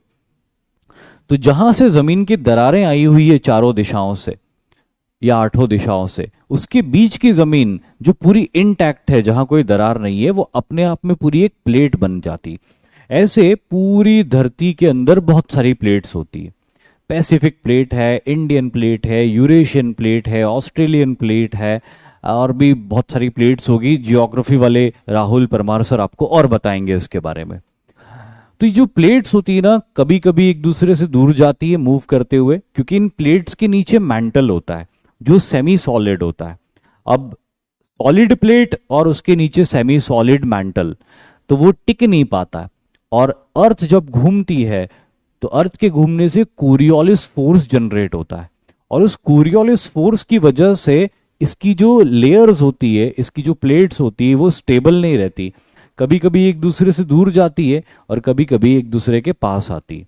मतलब एक से दूर जा रही तो ऑब्वियसली दूसरे के पास जा रही है। और इन प्लेट्स का आपस में कॉलिजन होता रहता है, टकराती रहती है प्लेट्स आपस में, और इनके टकराने की वजह से बहुत सारे चेंजेस होते हैं over the surface of the crust. इसको बोलते हैं प्लेट टेक्टोनिक। ये थ्योरी सबसे पहले वैगनर ने दी थी, जिसको वैगनर्स कॉन्टिनेंटल ड्रिफ्ट थ्योरी भी बोलते हैं। आपने स्कूल्स में पढ़ी होगी और जियोग्राफी में आप आगे पढ़ोगे भी। तो अब ये जो मैंने रफली आपको थ्योरी के बारे में बताया, इस थ्योरी के अकॉर्डिंग ये माना गया कि इंडियन प्लेट यूरेशियन प्लेट से जाके टकराती। करोड़ों साल पहले, कई 100 करोड़ साल पहले, इंडियन प्लेट इसी कोरियोलिस फोर्स की वजह से मूव करते करते करते करते आगे बढ़ती है, बड़ी तेजी से। तेजी से मतलब कितनी तेजी से? 5 सेंटीमीटर पर ईयर। हर साल 5 सेंटीमीटर वो आगे बढ़ जाती थी। अब आप बोलोगे कि सर 5 सेंटीमीटर पर ईयर तो बहुत कम होता है, लेकिन आप ये देखो कि इंडियन प्लेट कितनी बड़ी थी। इतने बड़े मास का 5 सेंटीमीटर पर ईयर के हिसाब से मूवमेंट बहुत जबरदस्त स्पीड है और बहुत मोमेंटम गेन होता है इसमें। अब ये हजारों किलोमीटर 5 सेंटीमीटर पर ईयर की रफ्तार से मूव करते करते एक बड़ी प्लेट की तरफ जाता है जो अपनी जगह स्थिर थी, जिसको यूरेशियन प्लेट बोलते थे। और ये इंडियन प्लेट जाके यूरेशियन प्लेट में फिट हो जाती, टकरा जाती। अब जब ये टकराती है तो 5 सेंटीमीटर बहुत छोटी स्पीड आपको लगती है, लेकिन एक्चुअली वो बहुत स्पीड होती है इतने बड़े मास के हिसाब से। मोमेंटम बहुत होता। तो उस मोमेंटम के साथ में जब वो यूरेशियन प्लेट से टकराती है, तो जिस पॉइंट पे उन दोनों की टक्कर होती, वहां का लैंड फॉर्म जो है वो डिफॉर्म हो जाता है, वो बिगड़ जाता है। जमीन एक के ऊपर एक चढ़ने लगती, ऊपर चढ़ जाती, और इसी के साथ बने हिमालय। जो हिमालय पर्वत आप देखते हो ना, काराकोरम के पहाड़ों से लेके अरुणाचल प्रदेश तक, ये पूरा इंडियन प्लेट और यूरेशियन प्लेट का टकराने वाला हिस्सा था, जहां पे जमीन टकराने की वजह से ऊपर उठ गई। आज भी इंडियन प्लेट यूरेशियन प्लेट को पुश कर रही है, और इसी वजह से हिमालय थोड़ा थोड़ा और ऊंचा उठता जा रहा है। हिमालय थोड़ा थोड़ा, हमेशा थोड़ा सा ऊंचा उठ जाता है, मतलब मिलीमीटर्स में उठता है ऊंचा हर साल, लेकिन फिर भी उठता है, क्योंकि आज भी इंडियन प्लेट यूरेशियन प्लेट को पुश कर रही है। तो क्योंकि आज भी इंडियन प्लेट यूरेशियन प्लेट को पुश कर रही है, इसीलिए उस इलाके में, धरती के अंदर, हिमालय के अंदर कुछ मूवमेंट्स होते रहते हैं, और इसीलिए उस इलाके में अर्थक्वेक्स भी बहुत ज्यादा आते हैं। अभी रिसेंटली भूकंप आया था, उत्तर भारत के अंदर भी झटके महसूस किए गए थे। और मैं भी यही चाहूंगा कि आप में से जो भी स्टूडेंट्स उत्तर भारत के अंदर रहते हैं, वो कहीं ना कहीं अपने कॉर्नर ऑफ द माइंड के अंदर प्रिपरेशन जरूर करके रखो कि अगर कोई, खुदा ना खास्ता, गॉड फॉरबिड्स, कि अगर कोई अर्थक्वेक आता है तो उस कंडीशन में हम कैसे उससे डील करेंगे, हम कैसे उससे सरवाइव करेंगे, और क्या हमारे स्टेप्स होने चाहिए। मेरा मन कर रहा है कि मैं इसके ऊपर एक वीडियो बनाऊं, और वीडियो बना के अवेयर करूं बहुत सारे लोगों को। अगर मेरे वीडियो बनाने से या मेरे इन्फॉर्मेशन देने से एक भी जान बचती है, तो मैं मानूंगा कि ये वीडियो बनाना या इन्फॉर्मेशन देना वर्थ। लेकिन अभी मैं चैप्टर के ऊपर ही स्टिक करूंगा और बात करूंगा प्लेट टेक्टोनिक थ्योरी की। तो क्या हुआ था कि अब एक नक्शे के द्वारा मैं आपको समझाता हूं कि प्लेट टेक्टोनिक का क्या असर होता है, और क्यों इंडस वैली सिविलाइजेशन में प्लेट टेक्टोनिक को महत्वपूर्ण माना जा रहा है। इस नक्शे पे आ जाएं, या और कोई नक्शा अवेलेबल है हमारे पास में? नहीं, यही नक्शा है, तो इससे ही समझ जाएंगे हम। अभी जो इंडियन सबकॉन्टिनेंट का मैप हमको दिखाई दे रहा है, इस मैप के अराउंड ऐसा माना जाता रहा स्कॉलर्स के द्वारा कि एक नदी थी जिसको वेदों में सरस्वती नदी कहा गया। अब एग्जैक्ट ट्रैक तो मैं इसका नहीं बना पाऊंगा क्योंकि अभी ये एक्सटिंक्ट है, लेकिन एक रफली एक ट्रैक मैंने इसका बना दिया कि एक नदी हुआ करती थी जो इस तरह से बह के आती थी। उत्तराखंड के हिमालय से ये नदी निकलती थी और उत्तराखंड के हिमालयों से निकल के नदी अरेबियन सी की तरफ आती थी। दूसरी चीज, एक नदी थी जो तिब्बत के पठारों से निकलती थी और तिब्बत के पठारों से निकल के इसमें आके मिलती थी, और जब ये इसमें आके मिलती थी तो आगे नदी बहुत ब्रॉड हो जाती थी क्योंकि वॉल्यूम ऑफ वाटर इसके अंदर बहुत ज्यादा क्या हो गया, ऐड हो गया। तो आगे नदी क्या हो जाती थी, बहुत ब्रॉड हो जाती थी। इसी नदी को वेदों में सरस्वती कहा गया है। इसी नदी को आज घग्गर हाकरा के नाम से भी जाना जाता है। अब इसकी वजह से इंडस वैली सिविलाइजेशन में एक तरफ तो इंडस रिवर आ रही है, यहां से ऐसी इंडस रिवर भी आ रही है, उसकी ट्रिब्यूटरीज भी चल रही है, हिमालय से निकलने वाली, हिंदुकुश से निकलने वाली। तो अब क्या हो रहा है, बहुत बढ़िया इरिगेशन हो रहा है भारत के अंदर। भारत के अंदर क्या हो रहा है, उत्तर भारत में और उत्तर पश्चिमी भारत में बहुत जबरदस्त इरिगेटेड लैंड्स बन रही है। लेकिन वो जो इंडियन प्लेट और यूरेशियन प्लेट आपस में टकराई और जो अंदर ही अंदर सीस्मिक मूवमेंट्स होते रहे, उसकी वजह से एक बहुत बड़ा प्रभाव पड़ा कि कुछ ऐसा सीस्मिक मूवमेंट हुआ हिमालय के गर्भ में, हिमालय की जमीन के नीचे, जिसकी वजह से ये वाली जो नदी थी, ये वाली नदी ने अपना ट्रैक चेंज कर लिया। ये वाली नदी ने क्या किया, अपना ट्रैक चेंज कर लिया। जो यहां पे बहा करती थी ये पंजाब की तरफ निकल गई। इसको आजकल हम सतलुज नदी के नाम से जानते। जो पहले हरियाणा की तरफ बहा करती थी, लेकिन उसने अपना ट्रैक चेंज कर लिया और वो पंजाब की तरफ निकल गई, जिसकी वजह से इस नदी में जो वॉल्यूम ऑफ वाटर होता था वो एकदम कम पड़ गया और धीरे धीरे ये नदी सूख गई। ये निकलती तो है, आज भी घग्गर नदी निकलती है और निकल के कुछ यहीं तक बहती है। इसके आगे ये नदी सूख गई, कंप्लीटली सूख गई।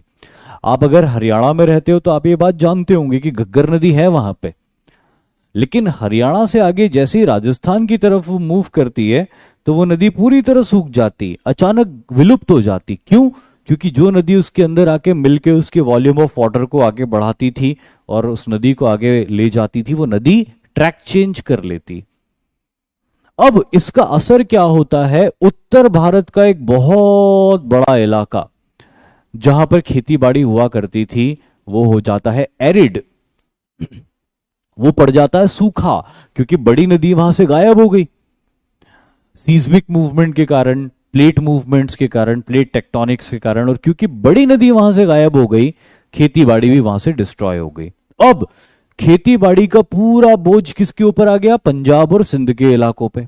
लेकिन मैंने आपको बताया था कि इंडस वैली सिविलाइजेशन के लोग इसीलिए थ्राइव करते थे क्योंकि वो सरप्लस प्रोडक्शन करते थे एग्रीकल्चर का। जितनी जरूरत उनकी होती थी उससे ज्यादा प्रोडक्शन वो कर लेते थे।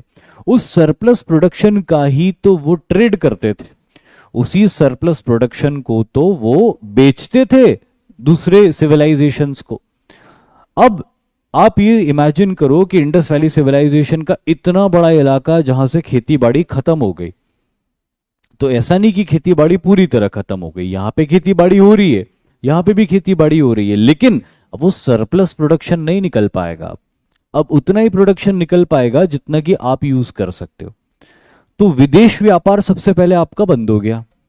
फॉरेन ट्रेड आपका सबसे पहले अगर बंद हुआ तो आपकी जो इनकम हो रही थी फॉरेन ट्रेड से वो भी बंद हो गई। अब जब आपकी इनकम बंद हो गई फॉरेन ट्रेड बंद होने की वजह से, तो जो बड़े बड़े टाउन्स थे उन बड़े बड़े टाउन्स को मेंटेन करना मुश्किल पड़ गया। और देखते ही देखते इस इलाके के लोग जिनकी खेती बाड़ी डिस्ट्रॉय हो गई थी नदी के सूखने की वजह से, वो लोग माइग्रेशन करते हैं भारत के उन इलाकों की तरफ जहां पे उनको खेती बाड़ी का ज्यादा अच्छा स्कोप दिखाई दे रहा था, यानी कि गंगा घाटी की तरफ। और देखते देखते भारत की आबादी, जनसंख्या गंगा वैली की तरफ बसना शुरू कर देती है, और ये वाला इलाका जो है खाली होने लगता है। इस इलाके के ऊपर बहुत प्रेशर आ जाता है, और वो जो सिविलाइजेशन थी जिसने बड़े बड़े नगर बसा रखे थे, उसका अस्तित्व धीरे धीरे खत्म होने लगता है, उसका एग्जिस्टेंस धीरे धीरे खत्म होने लगता है। तो ये है प्लेट टेक्टोनिक थ्योरी, और ये थ्योरी मुझे सबसे एक्यूरेट लगती है, सबसे रीजनेबल लगती है कि खेती बाड़ी डिस्ट्रॉय हुई, सिविलाइजेशन डिस्ट्रॉय नहीं हुई। खेती बाड़ी डिस्ट्रॉय हुई, लोगों ने खेती बाड़ी को नए सिरे से बसाने के लिए गंगा घाटी की तरफ मूव करना शुरू कर दिया। और गंगा, आज का पूरा उत्तर प्रदेश, आज का पूरा बिहार, आज का पूरा बंगाल, आज का पूरा बांग्लादेश, ये सब गंगा घाटी है। लोगों को यहाँ पे ज्यादा फर्टाइल प्लेन्स मिले, ज्यादा अच्छा खेती का एनवायरनमेंट मिला, तो बहुत बड़ी संख्या में लोग जो थोड़े बहुत यहाँ पे भी खेती बाड़ी कर रहे थे वो भी वहीं चले गए। अगर आप एक भरे हुए ट्रेन के डब्बे में बैठे हो और आपका दोस्त आपकी खिड़की पे आके आपसे बोले कि अरे पीछे चलो, वहां पे डब्बा खाली है, जगह मिल जाएगी अपने को, तो आप तो जाओगे ही जाओगे। ये बात सुनने वाले और भी लोग होंगे उस डब्बे में फंसे हुए, जो वहां से निकल के खाली डब्बे की तरफ चले जाएंगे। तो इस तरह से ये माना गया कि प्लेट टेक्टोनिज्म की वजह से, कुछ रिवर्स के एक्सटिंक्ट होने की वजह से खेतीबाड़ी के ऊपर बुरा प्रभाव पड़ा, और लोगों ने, खेतीबाड़ी ही जानते थे लोग, तो खेतीबाड़ी के लिए उपयुक्त जमीनें उनको गंगा के मैदानों में मिली, जिसको साफ करके दोबारा वहां पे खेतीबाड़ी करने में लोगों को बहुत टाइम लगा। मतलब कई लोग मुझसे पूछते हैं कि फिर अगर ऐसा ही था सर, तो उन्होंने यहां पे सिविलाइजेशन क्यों नहीं बसा ली इमीडिएटली? ऐसा नहीं होता। अगर वो माइग्रेट कर रहे हैं एक जगह से दूसरी जगह, तो आप इस बात को समझो कि उनके पास में मॉडर्न इक्विपमेंट्स नहीं थे। ये गंगा घाटी के इलाके बांग्लादेश, उत्तर प्रदेश से लेके बांग्लादेश के बीच में घने जंगली इलाके हुआ करते थे, घने साल के जंगल हुआ करते थे। वहां पे ऊंची ऊंची घास उग जाती थी बारिश के अंदर, तरह तरह के खतरनाक जंगली जानवर वहां पे रहते थे। नए बसने वाले लोगों को इन जंगलों को साफ करना होता था, जंगली जानवरों से डील करना होता था, फिर उसके बाद खेती हो रही थी। तो इट टुक टाइम, इसमें समय लगा। लेकिन आप आगे देखोगे कि भारत की बड़े बड़े टाउन्स महाजनपद पीरियड में आपको सारे गंगा घाटी में मिलेंगे। पाटलिपुत्र आपको गंगा घाटी में मिलेगा, अहिच्छत्र गंगा घाटी में मिलेगा, काम्पिल्य गंगा घाटी में मिलेगा, साकेत गंगा घाटी में मिलेगा, चंपानगरी गंगा घाटी के अंदर मिलेगी, राजगीर गंगा घाटी के अंदर मिलेगा, वैशाली गंगा घाटी के अंदर मिलेगी, कुशीनगर गंगा घाटी के अंदर मिलेगा, प्रयागराज गंगा घाटी के अंदर मिलेगा, और इतने ही नाम मुझे अभी याद आ रहे हैं। इसके अलावा भी कई और नाम है। जो पूरा आगे के भारत का सिविलाइजेशनल सेटअप बना, वो पूरा गंगा घाटी के अंदर बना। और इस जगह पे कुछ नगर रह गए बस थोड़े बहुत, जहां पे लोग रहते थे इवन आफ्टर द वैदिक सिविलाइजेशन, कि कुछ ही लोग रहते थे बस यहाँ पे। बाकी पूरा सेटअप गंगा घाटी की तरफ चला गया। सेकेंड अर्बनाइजेशन भारत का गंगा घाटी में हुआ, और फर्स्ट अर्बनाइजेशन भारत का इंडस वैली के अंदर होता है। तो एविडेंसेस भी यही प्रूव कर रहे हैं ज्यादातर कि प्लेट टेक्टोनिक थ्योरी ही अपने, हाँ बिल्कुल, वाराणसी का नाम मैं भूल गया, मेहुल सिंह आपने बताया। तो ये जो सारे शहर हैं गंगा घाटी के अंदर बसे, हमारी पूरी सभ्यता का केंद्र ही गंगा घाटी में बन गया। ठीक है, चलिए अब तीसरे बिंदु के ऊपर आगे बढ़ते हैं, अगले बिंदु के ऊपर आगे बढ़ते हैं। अगला बिंदु क्या है? अगला बिंदु है फ्लड्स।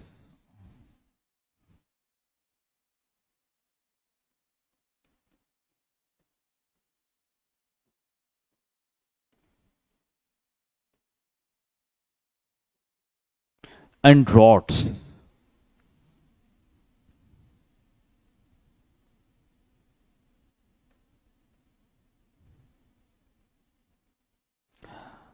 सरस्वती नदी ज्यादातर अंडरग्राउंड हो गई है।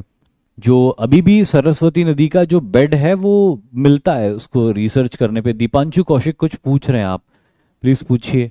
अगर मैं आपके सवाल का जवाब दे पाऊंगा तो आई विल बी ग्लैड। पूछो दीपांशु। डाउट्स सर लिखने से अच्छा है कि डाउट ही लिख दो आपका।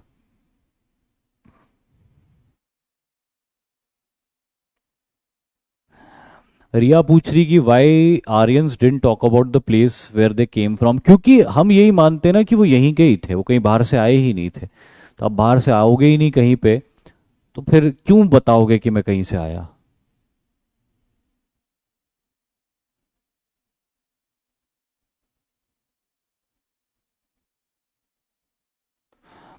अनुज चौहान बोल रहे कि आयरन आयरन क्या, आर्यन इन्वेजन थ्योरी हाइपोथेसिस होगा ना। हाँ, हाइपोथेसिस, क्योंकि मैक्स म्यूलर और मॉर्टिमर व्हीलर ने कुछ एविडेंसेस पेश किए थे जो कि मैंने बताया नहीं आपको, तो इसीलिए हाइपोथेसिस नहीं कह सकते उसको, एक थ्योरी थी क्योंकि उन्होंने कुछ एविडेंसेस दे दिए थे।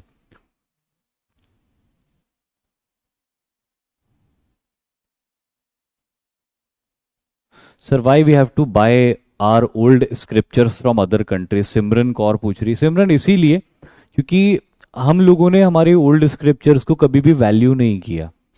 अब क्योंकि हम लोगों ने अपने ओल्ड स्क्रिप्चर्स को कभी वैल्यू नहीं किया, तो कुछ ऐसे ब्रिटिश ओरिएंटलिस्ट थे जिन्होंने उसको वैल्यू किया, और उन्होंने वैल्यू करके उसको ट्रांसलेशन किया, और उसको ट्रांसलेशन करके उसको एक बुक फॉर्म में डेवलप किया।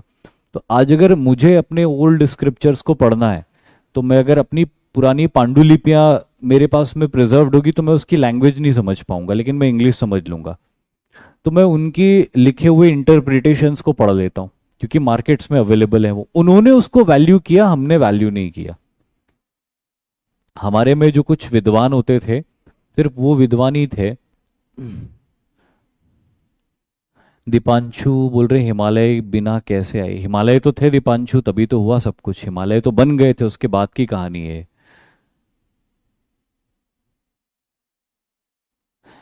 अरे देवराज सिंह राठौड़, कॉलिजन वगैरह सब हो गया, हिमालय बन गए, हिमालय से नदियां भी निकल गई, और उत्तर भारत के मैदान भी बन गए। उसके बहुत, अरे हिमालय करोड़ों साल पहले बन गए, बोला तो था मैंने। और इंडस वैली सिविलाइजेशन बोल रहा हूँ 5,000 साल पुरानी थी। तो थोड़ा अगर आप बुद्धि लगाओ तो आपको समझ में आ जाएगा कि हिमालय तो मैंने बहुत पहले ही बना दिए, लेकिन आज भी इंडियन प्लेट यूरेशियन प्लेट को पुश कर रही है। ये इंडियन प्लेट जो है ना, बहुत जिद्दी प्लेट है, ये आज भी यूरेशियन प्लेट को धक्का दे रही है। और इसीलिए तो मैंने बोला था आपको कि इसीलिए भूकंप आते हैं आज भी वहां पे। और उस जमाने में भी इंडियन प्लेट को यूरेशियन प्लेट को पुश करने की प्रोसेस में ही कुछ ऐसा मूवमेंट हुआ था जिसकी वजह से सतलज नदी ने अपना रास्ता बदल लिया था और सरस्वती को खराब कर दिया था, सुखा दिया था।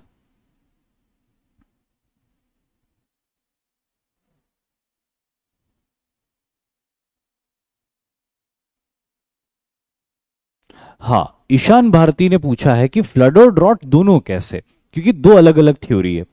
अब फ्लड को इसलिए माना जाता है क्योंकि मोहनजोदाड़ो शहर का जब एक्सकेवेशन हुआ, तो मोहनजोदाड़ो शहर के एक्सकेवेशन में एक्सकेवेटर्स को ये पता चला कि यहाँ पे 7 बार बड़ी फ्लड्स आई थी, क्योंकि 7 अलग अलग लेयर्स ऑफ सॉइल्स मिली, अलग अलग लेयर ऑफ सॉइल मिली है, और हर बाढ़ एक लेयर ऑफ सॉइल को बिछा देती। और फिर कोई और बड़ी बाढ़ आती जो उसके ऊपर एक अलग एज की लेयर ऑफ सॉइल बिछा देती। तो इसके हिसाब से एक्सकेवेटर्स को ये बात समझ में आई कि भाई मोहनजोदाड़ो में 7 बार बड़ी बाढ़ आई थी। तो इसीलिए एक थ्योरी ये मान ली गई कि क्योंकि शायद हो सकता है कि ऐसी तेज बाढ़ आई हो यहाँ पे किसी जमाने में कि लोगों को जगह खाली करके जाना पड़ा हो। और ड्रॉट की थ्योरी क्यों आती है? ड्रॉट की थ्योरी इसीलिए आती है कि स्कॉलर, ड्रॉट की थ्योरी मुझे बहुत सही लगती है, क्योंकि एक्चुअली भी अगर आप उस इलाके को देखोगे, इंडस वैली सिविलाइजेशन वाला इलाका जो पाकिस्तान है, वो सूखा इलाका है। तो ड्रॉट की थ्योरी मुझे वहां बहुत सही लगती है। अब उनका कॉमन सेंस देखो आप, जो स्टडी कर रहे थे, उन्होंने कहा कि इंडस वैली सिविलाइजेशन में बहुत लोग हो गए थे, पॉपुलेशन बहुत हो गई थी। उस जमाने की इस पॉपुलेशन को जिंदा रहने के लिए फ्यूल की जरूरत थी, फ्यूल की जरूरत थी उनको अपना खाना बनाने के लिए, अपने कॉपर को स्मेल्ट करने के लिए, गोल्ड को स्मेल्ट करने के लिए, या फिर पानी गर्म करने के लिए, या फिर ईंटों की भट्टियां बनाने के लिए। ये सारे कामों के लिए उनको फ्यूल की जरूरत थी, आग जलाने के लिए।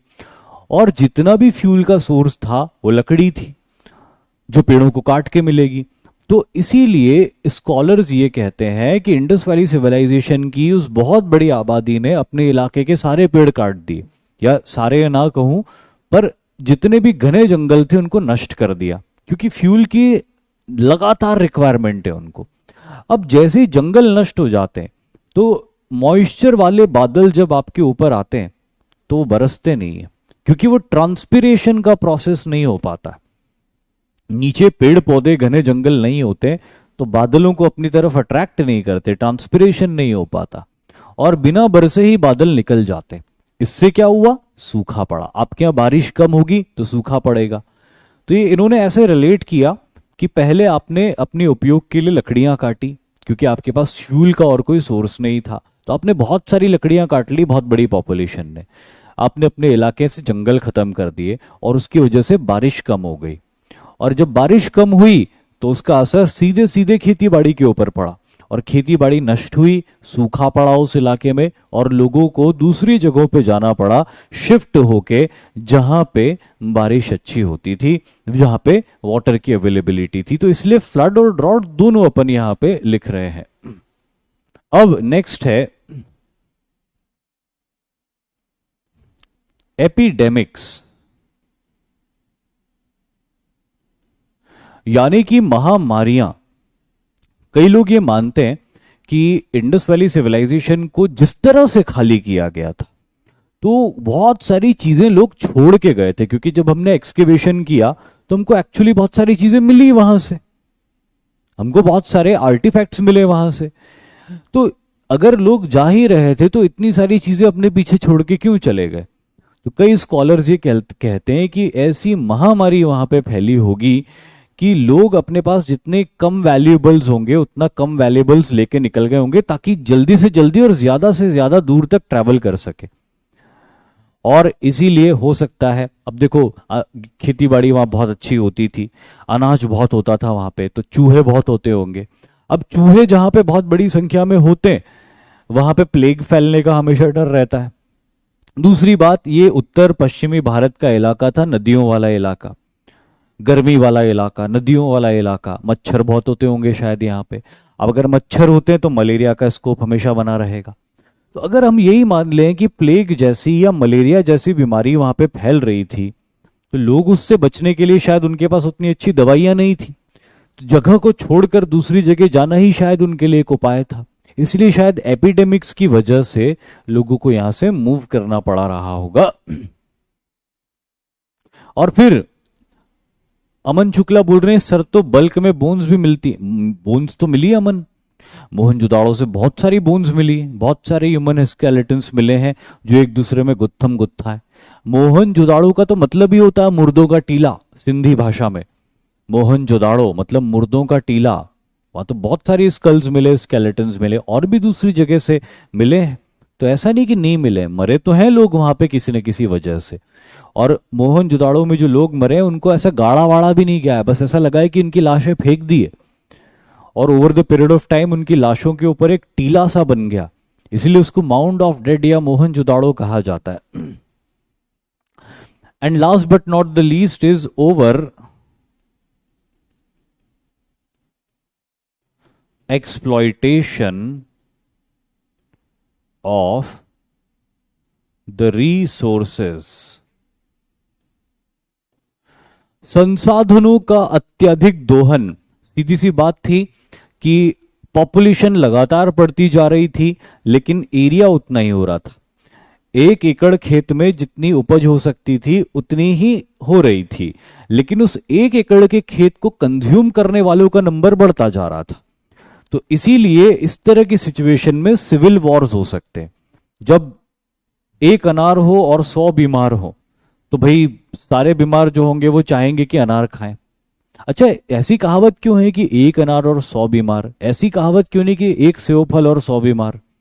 एक तो थोड़ा साउंड रिदम में हो रहा है, राइमिंग हो रहा है कि 1 अनार 100 बीमार, लेकिन ऐसा कहा जाता है कि जो बीमार पर्सन होता है अगर वो अनार खाता है तो उसकी ठीक होने की प्रोबेबिलिटी बहुत होती है, क्योंकि अनार के अंदर कुछ ऐसे विटामिन या मिनरल्स का तो पता नहीं पर विटामिन होते हैं। तो ऐसा माना जाता है कि अगर आप जैसे बीमार पड़ते हो, आपको बुखार आता है, तो आप एक अनार लो और एक बीमार उस पूरे अनार को खा ले, अनार का एक एक दाना एक बीमार खाए तो वो ठीक हो जाएगा। लेकिन अगर आप 4-5 लोग बीमार हो और आप अनार को 4 हिस्सों में काट देते हो और 4 हिस्से 4 लोग खाते हो, तो फिर आपकी ठीक होने की प्रोबेबिलिटी नहीं रहेगी। एक अनार को एक बीमार पूरा खाएगा तो ठीक हो जाएगा। और इसीलिए ऐसी कहावत निकली कि एक अनार और 4 तो छोड़ो 100 बीमार। तो इसीलिए अगर आप बीमार पड़े, भगवान ना करे कि आप कभी बीमार पड़े, लेकिन आप बीमार पड़े तो आप एक अनार पूरा खा लीजिए, उसका एक भी दाना गिरना नहीं चाहिए इधर उधर, तो आप बहुत जल्दी ठीक हो जाओगे।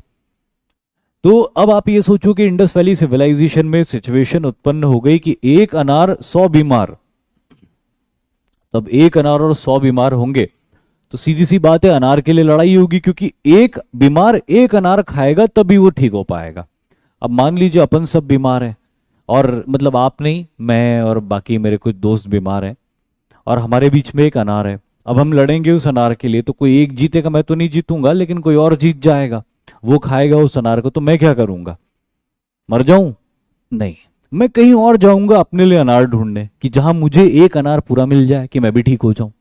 इसीलिए कई लोग ऐसे थे जो निकल गए दूसरी जगहों में कि चलो ठीक है, हमको यहाँ खेती बाड़ी करने को नहीं मिल रहा, तो हम गंगा घाटी की तरफ चले जाते, शायद वहां हम खेती बाड़ी कर लें। इसीलिए कई लोग ये सिविलाइजेशन छोड़ के गंगा घाटी की तरफ चले गए, और जब उनको पता चला कि वहां तो अनार ही अनार है, तो यहाँ पे जो लोग ऑलरेडी कुछ थोड़े बहुत लड़ रहे थे वो भी वहां आ गए, और इस तरह सिविलाइजेशन खाली हो गई। तो एक ये सारी कुल मिला के वजह होती है, ये सारी जो होती है ये कुल मिला के वजह होती है। रुद्र प्रताप सिंह बोल रहे कि सर सेइंग तो ये भी है कि an apple a day keeps the doctor away. बिल्कुल सही बात है, लेकिन अब आप देखो फर्क अनार और एप्पल के बीच में। जब आप बीमार पड़ जाओगे तब आप एक अनार खा लोगे तो आप ठीक हो जाओगे, लेकिन आपको बीमार ना पड़ो इसके लिए रोज एक एप्पल खाना पड़ेगा। अब बताओ खर्चा ज्यादा किस में है? रोज एक एप्पल खाने में बहुत खर्चा है, बहुत मेहनत है, बहुत डिसिप्लिन है, नहीं कर पाएंगे रोज एक एप्पल, मिलेगा भी नहीं हर मौसम में एप्पल। लेकिन अगर आप बीमार पड़ गए तो सिर्फ एक अनार खा के काम हो जाएगा, तो अनार जीत गया साहब। एप्पल रोज खाना पड़ेगा, तब कहीं जाके आप बीमार नहीं पड़ोगे। लेकिन आप बीमार पड़ ही गए तमाम कोशिशों के बावजूद, तो भी एक अनार खा लो, काम हो जाएगा।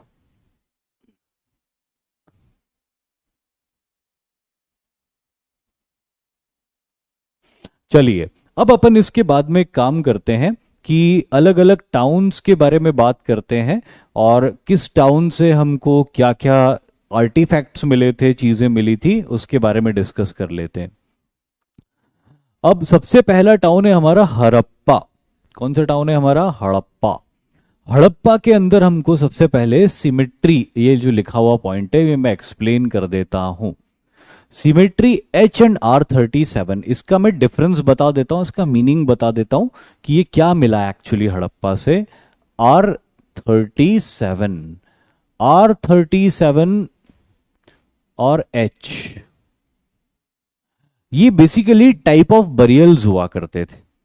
किस तरह से लोग अपने मृतकों को गाड़ते थे जमीन में, उसको कहा गया है। अब यहां पे मैं आपको एक्सप्लेन कर देता हूं कि ये जो पैटर्न है ये ओल्ड पैटर्न है, और ये जो पैटर्न है ये न्यू पैटर्न है।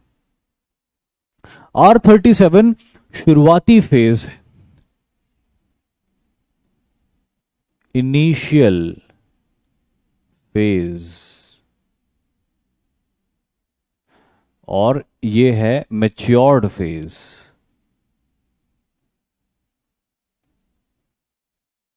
ऐसा कोई बहुत विशेष बात नहीं है इसके अंदर, सिर्फ इतना याद रख लेना कि हड़प्पा से हमको बहुत सारे कब्रिस्तान मिलते हैं, लेकिन इसमें कुछ कब्रिस्तान ऐसे हैं जो बहुत पुराने हैं, जिसको R37 कहा गया है।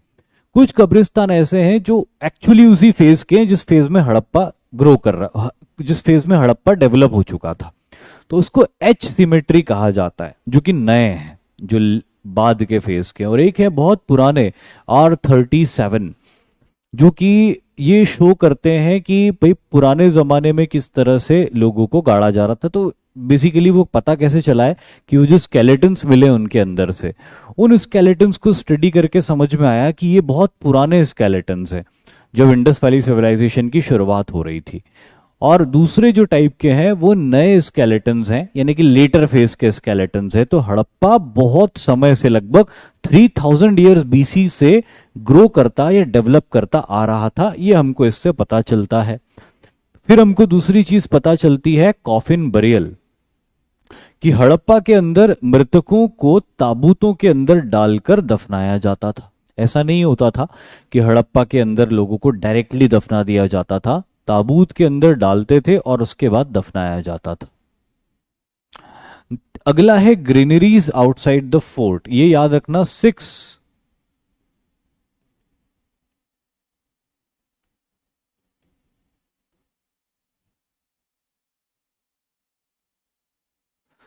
ग्रीनरीज इन अ रो। हड़प्पा जो शहर है ना, ये रावी नदी के किनारे सिचुएटेड है और दयाराम साहनी ने इसको एक्सकेवेट किया था। पंजाब के एक स्कॉलर थे दयाराम साहनी, उन्होंने इसका एक्सकेवेशन किया था और रावी नदी के किनारे था। ये जो ग्रीनरीज मिली हैं ये भी रावी नदी के किनारे ही मिली है। 6 ग्रीनरीज हैं एक के बाद एक बनी हुई है कतार के अंदर, जो इंडिकेट करती कि यहाँ पे बहुत बड़े पैमाने पे खेती बाड़ी की जाती थी और उस खेती बाड़ी से निकलने वाले गेहूं को ग्रीनरीज के अंदर स्टोर करके रखा जाता था, और वो भी नदी के किनारे, ताकि उसको तुरंत नाव में डाल के जल्दी से जल्दी आगे बेचने के लिए सेल किया जा सके। ये ग्रीनरीज के अंदर वही ग्रेन्स रखे जाते थे जो सरप्लस प्रोडक्शन होता था, जो मार्केट की जरूरत पूरी होने के बाद बच जाता था, उसको ग्रीनरीज के अंदर रखा जाता था। इसके बाद में अगला फीचर है हमको जो मिलता है वो फैलस वर्शिप है। फैलस बेसिकली मेल रिप्रोडक्टिव ऑर्गन होता है जो अपने इरेक्ट फॉर्म में होता है, उसको वर्शिप किया जाता था इंडस वैली सिविलाइजेशन में। अब ये सुन के आपको थोड़ा जो है कुछ चीजें अजीब लग सकती है कि ये क्या हो रहा था। इंडस वैली सिविलाइजेशन में पुरुषों का जननांग अपने इरेक्ट फॉर्म में उत्तेजित अवस्था में है और उसको पूजा जा रहा है। तो इसके पीछे हम ये मानते हैं कि इंडस वैली सिविलाइजेशन के लोग हर उस चीज को पूजते थे, या मैं यूं कहूं कि भारत की संस्कृति में हर उस वस्तु को, हर उस जीवित या अजीवित वस्तु को पूजा जाता है जो कंस्ट्रक्टिव होती है। Anything which is constructive is worshipped in India, क्योंकि मेल रिप्रोडक्टिव ऑर्गन और फीमेल रिप्रोडक्टिव ऑर्गन ये मिलकर क्रिएशन करते हैं नई लाइफ का, और उसी से दुनिया चलती है, उसी से सब कुछ है। इसीलिए इनको कंस्ट्रक्टिव मान के इनको पूजा जाता था। और इससे ये भी इंडिकेशन हमको मिलता है कि हमारे संस्कृति के प्राचीन काल के अंदर ह्यूमन लाइफ की एक्टिविटीज को लेकर टैबूज नहीं होते थे कि ये अच्छा काम है, ये बुरा काम है। नहीं, कुछ भी अच्छा या बुरा नहीं है, खासतौर पे कुछ भी ऐसा जो मानव को क्रिएट कर रहा है, मानव की जनरेशन को आगे बढ़ा रहा है, मानव के जीवन को आगे बढ़ा रहा है, उसको पूजा जा रहा है, उसको बुरा नहीं माना जा रहा है। ये वेस्टर्न कल्चर था जिसके अंदर सेक्स को टैबू माना गया। दुनिया का क्रिएशन सब उससे ही है, सारी संसार उसी से है। लेकिन वेस्टर्न कल्चर में, वेस्टर्न कल्चर से मेरा मतलब यूरोपियन कल्चर नहीं है आज का, क्योंकि वो तो बहुत फ्री कल्चर है। लेकिन जो मिडाइवल टाइम का वेस्टर्न कल्चर था, European culture, middle eastern culture, ये मिडिल ईस्टर्न कल्चर और यूरोपियन कल्चर, एब्राहमिक रिलीजन्स, यहां पे सेक्स को टैबू माना जाता था। भारत के अंदर कभी भी सेक्स को टैबू नहीं माना जाता था, उसको इंसान के लाइफ का एक इंटीग्रल पार्ट माना जाता था। इसीलिए हिंदू धर्म के अंदर धर्म, अर्थ, काम और मोक्ष है। हिंदू धर्म के 4 पुरुषार्थ हैं, धर्म, अर्थ, काम, मोक्ष। धर्म का पालन करना, अर्थ का अर्जन करना, काम का भोग करना, और तभी मोक्ष की प्राप्ति होगी। इनमें से कुछ भी एक बाकी रह गया तो फिर जन्म लेना पड़ेगा उसको पूरा करने के लिए। तो भारतीय संस्कृति में ह्यूमन लाइफ के हर एस्पेक्ट को सम्मान दिया गया है, बुरा किसी को भी नहीं माना गया है, और इसीलिए वो जो इंसान के जीवन को आगे बढ़ा रही प्रक्रिया है उसको पूजा गया, उसके फॉर्म को पूजा गया। इसीलिए फैलस वर्शिप का हमको यहाँ पे एग्जाम्पल मिलता है। कामसूत्र तो बहुत बाद में लिखा गया एक लिटरेचर था, लेकिन उससे पहले भी भारत के अंदर ये टैबूइज्म नहीं था। ये सब टैबूइज्म भारत के अंदर तब होना शुरू हुआ जब भारत के अंदर इस्लाम आता है, उसके बाद क्रिश्चियनिटी आती है ब्रिटिशर्स के साथ में, तो ये इसको टैबू मानते थे और इसीलिए फिर ये चीजें बुरी मानी जाने लग गई, इनके बारे में बात नहीं की जाने लग गई। करना सबको वही था लेकिन ऊपर से बुरा मानते। तो ये भारत की प्राचीन संस्कृति के अंदर नहीं होता था। फिर ग्रेवयार्ड्स की तो अपन ने बात कर ली और मदर गॉडेस के बारे में भी हमने बात कर ली है। तो ये जो सारे इंपॉर्टेंट आर्टिफैक्ट्स हैं ये हमको हड़प्पा से मिलते हैं। फिर हम पहुंचते हैं दूसरे शहर की तरफ जिसका नाम है मोहनजोदाड़ो।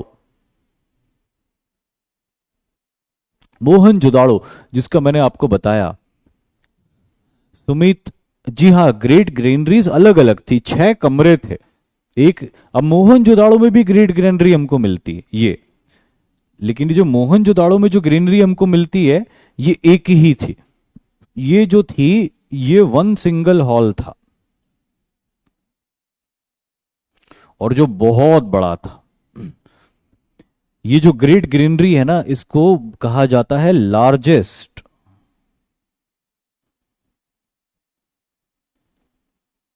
बिल्डिंग। पूरे इंडस वैली सिविलाइजेशन की सबसे बड़ी बिल्डिंग कोई मिली है तो वो ये ग्रेट ग्रीनरी मिली है जो मोहनजोदाड़ो से मिली है। हड़प्पा में कतार में बनी हुई थी। मोहनजोदाड़ो से हमको प्रिपेयर्ड गारमेंट्स मिलते हैं क्योंकि कॉटन कल्टीवेशन होता था, तो कॉटन से थ्रेड्स निकलते थे और उन थ्रेड्स को आपस में बुन के कपड़े बनाए जाते थे। तो इंडस वैली सिविलाइजेशन के मोहनजोदाड़ो से एक बुना हुआ कपड़ा भी हमको मिला है। Temple like temple like palace मिला है, बट एक्चुअली वो टेम्पल नहीं है। तो आपको ये याद रखना कि एक्चुअली यहां से किसी तरह के कोई टेम्पल नहीं मिले थे। टेम्पल लाइक पैलेस मिला है बट एक्चुअली टेम्पल नहीं मिला है।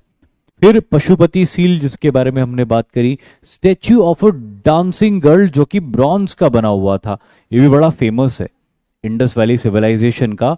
Bronze image of a dancing girl, bronze image of a dancing girl. जी हां दीक्षा, बिल्कुल सही कहा आपने। यहां से हमको कुएं भी मिले, लिख देता हूं मैं, वेल्स इनसाइड हाउसेस। अब आप सोच रहे होंगे कि घरों के अंदर कुएं कैसे मिल गए, घर के अंदर किसने कुआं खोद दिया? नहीं, ऐसा नहीं था। ये एक्चुअली ब्रिक वेल्स थे, ईंटों के बने हुए कुएं थे जो कि जमीन के ऊपर बनाए हुए थे। आप इसको आज की तारीख में वाटर टैंक मान लो। 90s के टाइम मैंने देखा था कि कुछ घरों के अंदर क्या होता था, बाथरूम के अंदर एक टैंक बनाया हुआ होता था, उसमें पानी भर के रखा जाता था। जो भी इंसान नहाने जाता था वहीं बाल्टी से पानी निकाल के नहाता था। तो इस तरह के ईंटों के बने हुए, खोदे हुए कुएं नहीं, ईंटों के बने हुए स्ट्रक्चर्ड कुएं होते थे। बट हाँ, आपने सही बोला कि कुएं भी मिले हैं यहां से बहुत सारे, और एक्चुअली सच में बहुत सारे कुएं मिले। मोहनजोदाड़ो से 700 कुएं मिले हैं। अब आप सोच लो कि कितना ज्यादा कुएं का इस्तेमाल होता था यहाँ पे। 700 कुएं किसको बोलते, बहुत सारा था। बिल्कुल सही सफलता, आपने बिल्कुल सही कहा। Sir dancing girl was in Tribhanga pose. अभी जो त्रिभंगा पोज ये बता रही है ना, अगर मैं इतना अच्छा डांसर होता तो मैं आपको बताता करके, लेकिन उसमें एक हाथ कमर पे रखा हुआ है, एक हाथ बाहर है और बॉडी हल्की सी मुड़ी हुई है। आप इंटरनेट पे ढूंढोगे bronze image of a dancing girl तो आपको मिल जाएगा। इनफैक्ट जब ये फिल्म बनी थी मोहनजोदाड़ो, जिसमें ऋतिक रोशन हीरो थे, अब उस फिल्म के अंदर भी ऋतिक रोशन ने एक गाने के ऊपर जो डांस किया है तो इसी पोज का यूज करते हुए डांस किया है। मतलब कोरियोग्राफर ने इंडस वैली सिविलाइजेशन की इस डांसिंग गर्ल के उस पोज को सेंटर में रखते हुए उस डांस को डेवलप किया है। तो ये बिल्कुल सही बोला सफलता आपने, और बहुत अच्छी बात बोली आपने। Ivory weight balance, ivory weight balance मतलब हाथी के जो दांत होते हैं, उन हाथी के दांतों से बने हुए तौलने के बाट। कोई भी सामान तौलने के लिए आज हम लोहे वगैरह के बाट यूज करते हैं, उस जमाने में हाथी के दांत से बने हुए वेट मेजर्स को यूज किया जाता था, जो हमको इंडस वैली सिविलाइजेशन में मोहनजोदाड़ो से भी मिलते हैं, लोथल से भी मिलते हैं। लोथल वाली स्लाइड में उसका फोटो भी है। And the priest king statue, Mohenjodaro से हमको एक प्रीस्ट किंग का स्टैच्यू भी मिलता है, जो कि जिसकी घनी दाढ़ी है पर उसने मूछें शेव करके रखी हुई है, मोटे मोटे होठ हैं उसके।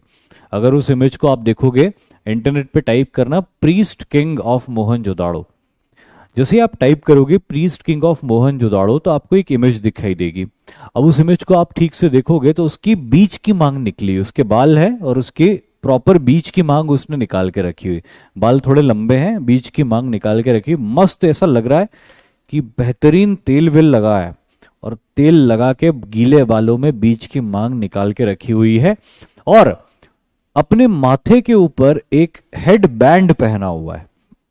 अपने माथे के ऊपर एक हेड बैंड पहना हुआ है। मोटे मोटे होठ हैं, चौड़ी सी नाक है, नाक चौड़ी है, होठ मोटे हैं, घनी दाढ़ी है, मूछे नहीं है, मूछे मुंडा के रखी हुई है पर दाढ़ी घनी है उसकी, और अपनी बॉडी पे क्रॉस पैटर्न में उसने एक शॉल जैसा ओढ़ के रखा हुआ है, जिस शॉल के ऊपर फूलों की डिजाइन बनी हुई है, फ्लावर्स की डिजाइन बनी हुई है। ये एक स्टैचू मिला है मोहनजोदाड़ो से जो स्टीटाइट का मिला है, एक तरह का सॉफ्ट स्टोन होता था वहां पे इंडस वैली सिविलाइजेशन में, जिसको स्टीटाइट बोलते थे। तो वो स्टीटाइट का सॉफ्ट स्टोन है, उसी से बनाया हुआ वो इमेज है। तो कई विद्वानों ने उसको एक नाम दे दिया है कि शायद ये कोई पुरोहित रहे होंगे मोहनजोदाड़ो के, तो इसलिए उनको प्रीस्ट किंग कहा जाता है।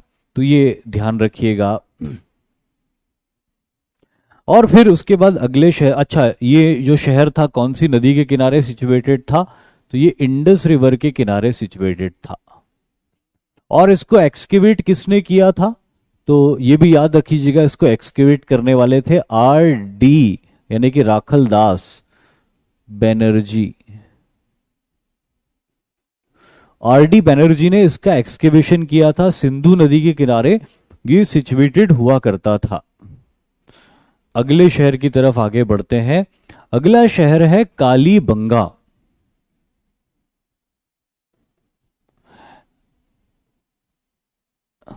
अच्छा, कालीबंगा से एक चीज याद रखना कि यहां पे ब्लैक बैंगल्स मिले, लिखा नहीं यहां पे, मैं लिख देता हूं। यहां से काले रंग की चूड़ियां मिली बहुत सारी, इसीलिए इसको स्थल को नाम दिया गया था कालीबंगा। वैसे तो राजस्थान के हनुमानगढ़ में ये सिचुएटेड है, बट एक्चुअली पंजाब के काफी क्लोज है, इसीलिए इसका जो नाम है उसमें साउंड भी पंजाब वाला ही आता है। इसका एक्सकेवेशन जो हुआ था वो अमलानंद घोष ने किया था, अमलानंद घोष। और कब हुआ था, 1953 में हुआ था। अगर मैं पुराने शहरों की बात करूं तो इंडस वैली सिविलाइजेशन का जो मोहनजोदाड़ो है ये 1922 में एक्सकेवेट होके तैयार हुआ था, मतलब तैयार क्या हुआ था, खोजा गया था। और इसकी बात करें तो ये 1920 में शुरू होके 21 में पूरा हुआ था। तो ईयर्स भी याद रख लेना इनके।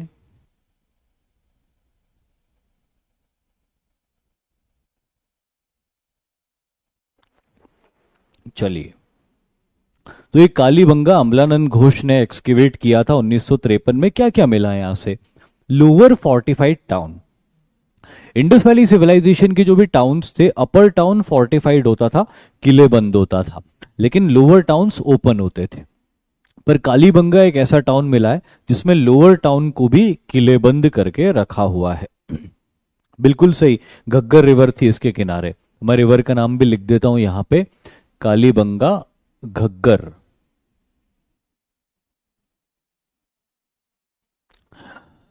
Lower fortified town, fire altars यानी कि यज्ञ की वेदियां मिली है यहां से, जो ये फोटोग्राफ में आप देख सकते हो कि किस तरह की यज्ञ की वेदियां यहां से प्राप्त हुई है। बस्ट्रोफीडन स्टाइल ऑफ राइटिंग, वैसे तो हम इनकी लिपि नहीं पढ़ पाए, लेकिन एक स्टाइल मिली है कालीबंगा से लिखे जाने की, जिसको स्टडी करके बात समझ में आई है कि कालीबंगा में right to left boustrophedon style, right to left और फिर लेफ्ट टू राइट, ऐसे लिखा जाता था। जैसे हम लोग लिखते हैं लेफ्ट से शुरू राइट में खत्म, फिर लेफ्ट से शुरू फिर राइट में खत्म, फिर लेफ्ट से शुरू फिर राइट में खत्म। लेकिन कालीबंगा से जो स्क्रिप्ट मिली, लेफ्ट से शुरू राइट में खत्म, फिर राइट से शुरू फिर लेफ्ट में खत्म, फिर लेफ्ट से शुरू फिर राइट में खत्म, फिर राइट से शुरू फिर लेफ्ट में खत्म। यह है बस्ट्रोफिटन स्टाइल। तो ये यूनिकली कालीबंगा से मिली है। अब आपके दिमाग में सवाल आ रहा होगा कि अगर हम इनकी लिपि नहीं पढ़ पाए तो हमें ये कैसे पता चला कि ये राइट टू लेफ्ट और लेफ्ट टू राइट लिख रहे थे। तो इसका जवाब फिलहाल मैं आपको नहीं दे पाऊंगा, इतनी रिसर्च मैंने भी नहीं करी है। जो किताब में लिखा है कुछ चीजें मैंने एज इट इज मान ली है, उसके ऊपर मैं रिसर्च नहीं कर पाया क्योंकि मुझे नहीं मिला कहीं उसके बारे में कंटेंट। वुडन ड्रेनेज, कोई सा भी ऐसा फीचर जो किसी टाउन के लिए यूनिक हो उसको आप जरूर याद रख लेना।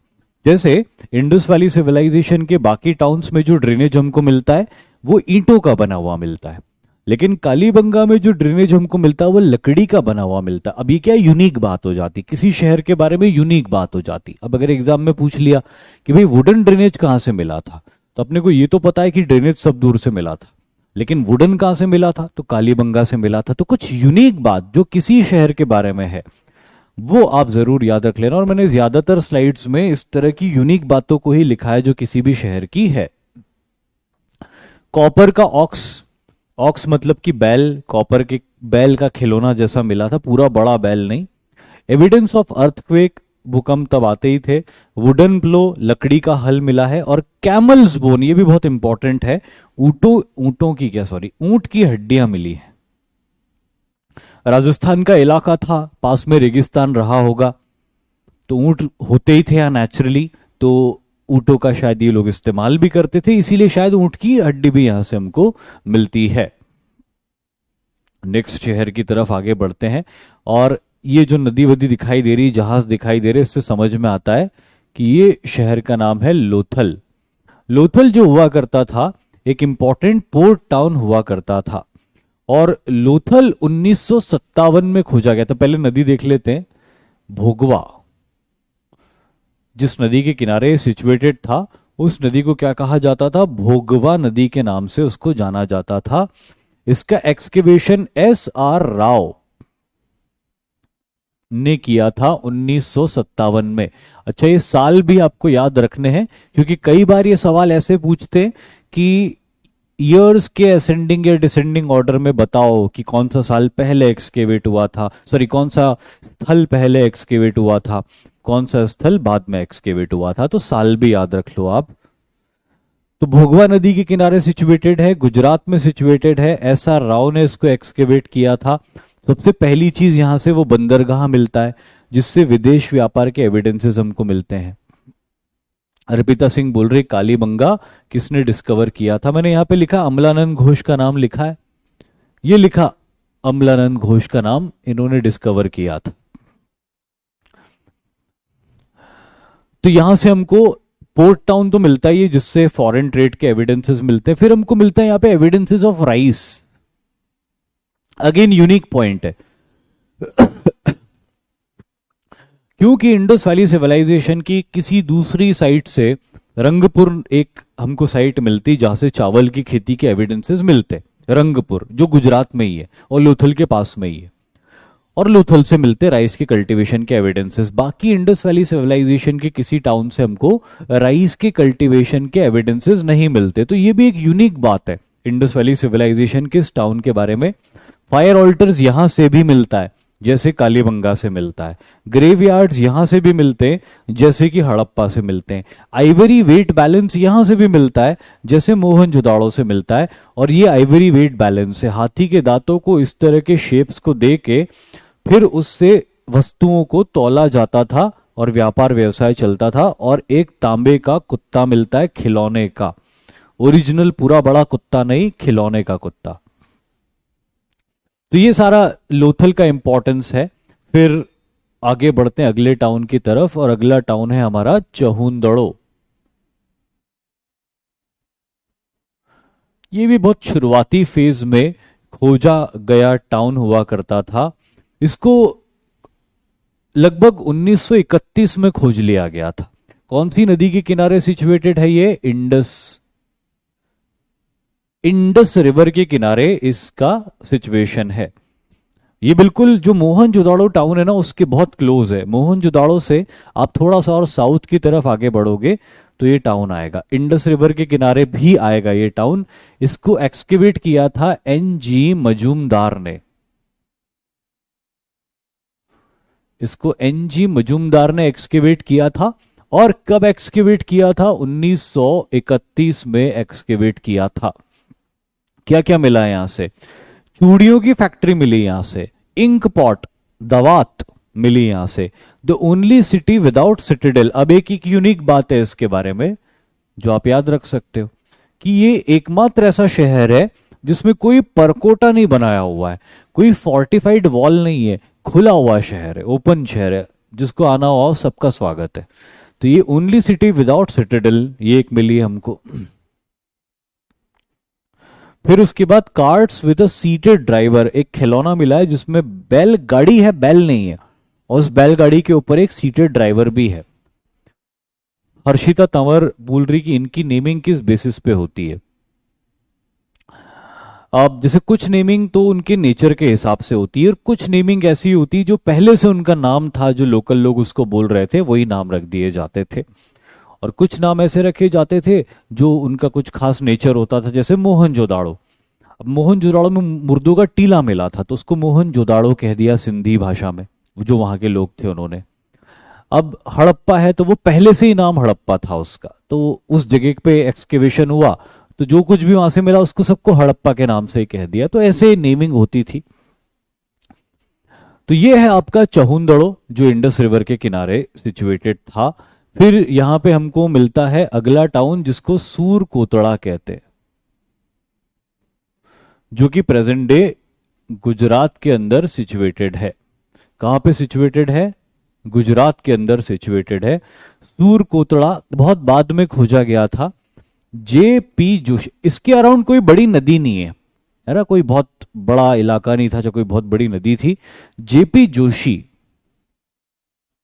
ने 1964 में इसको खोजा था, एक्सकेवेट किया था। और जो सबसे यूनिक चीज यहां से मिलती है वो घोड़े की हड्डियां मिलती, क्योंकि इंडस वैली सिविलाइजेशन के बारे में हम ये मानते हैं कि इंडस वैली सिविलाइजेशन के लोग घोड़े का उपयोग नहीं करते थे। हमको कहीं से भी इंडस वैली सिविलाइजेशन में घोड़े की, कहीं और से इंडस वैली सिविलाइजेशन में घोड़े की बोन्स नहीं मिलती। सिर्फ मिलती तो कहां से मिलती? यहीं से मिलती। इसीलिए ये अपने आप में बहुत यूनिक हो जाता है, हॉर्स बोन वाला सूर कोतड़ा।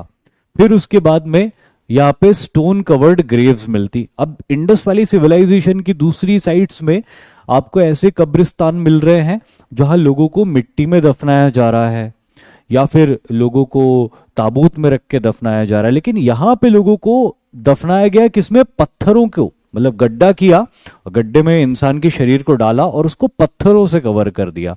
स्टोन कवर्ड ग्रेव्स यहां से मिलती है।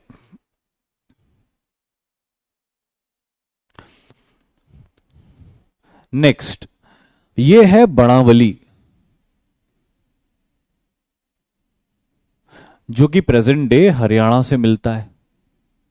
प्रेजेंट डे हरियाणा में सिचुएटेड है बनावली।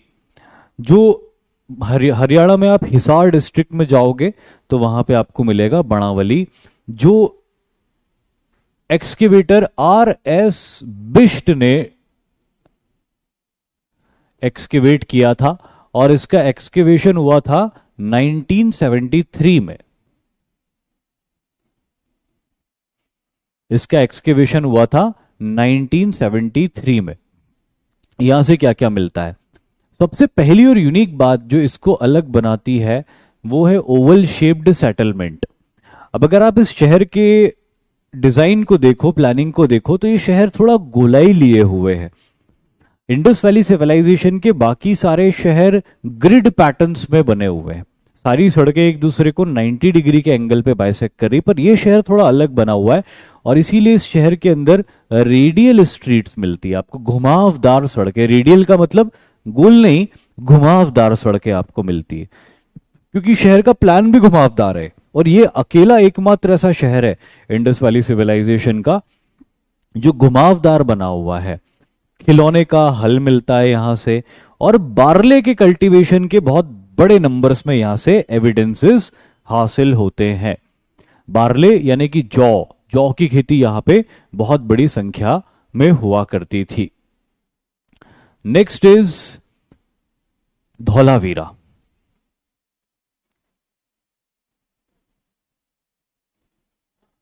जो कहां पे सिचुएटेड है? गुजरात में सिचुएटेड है।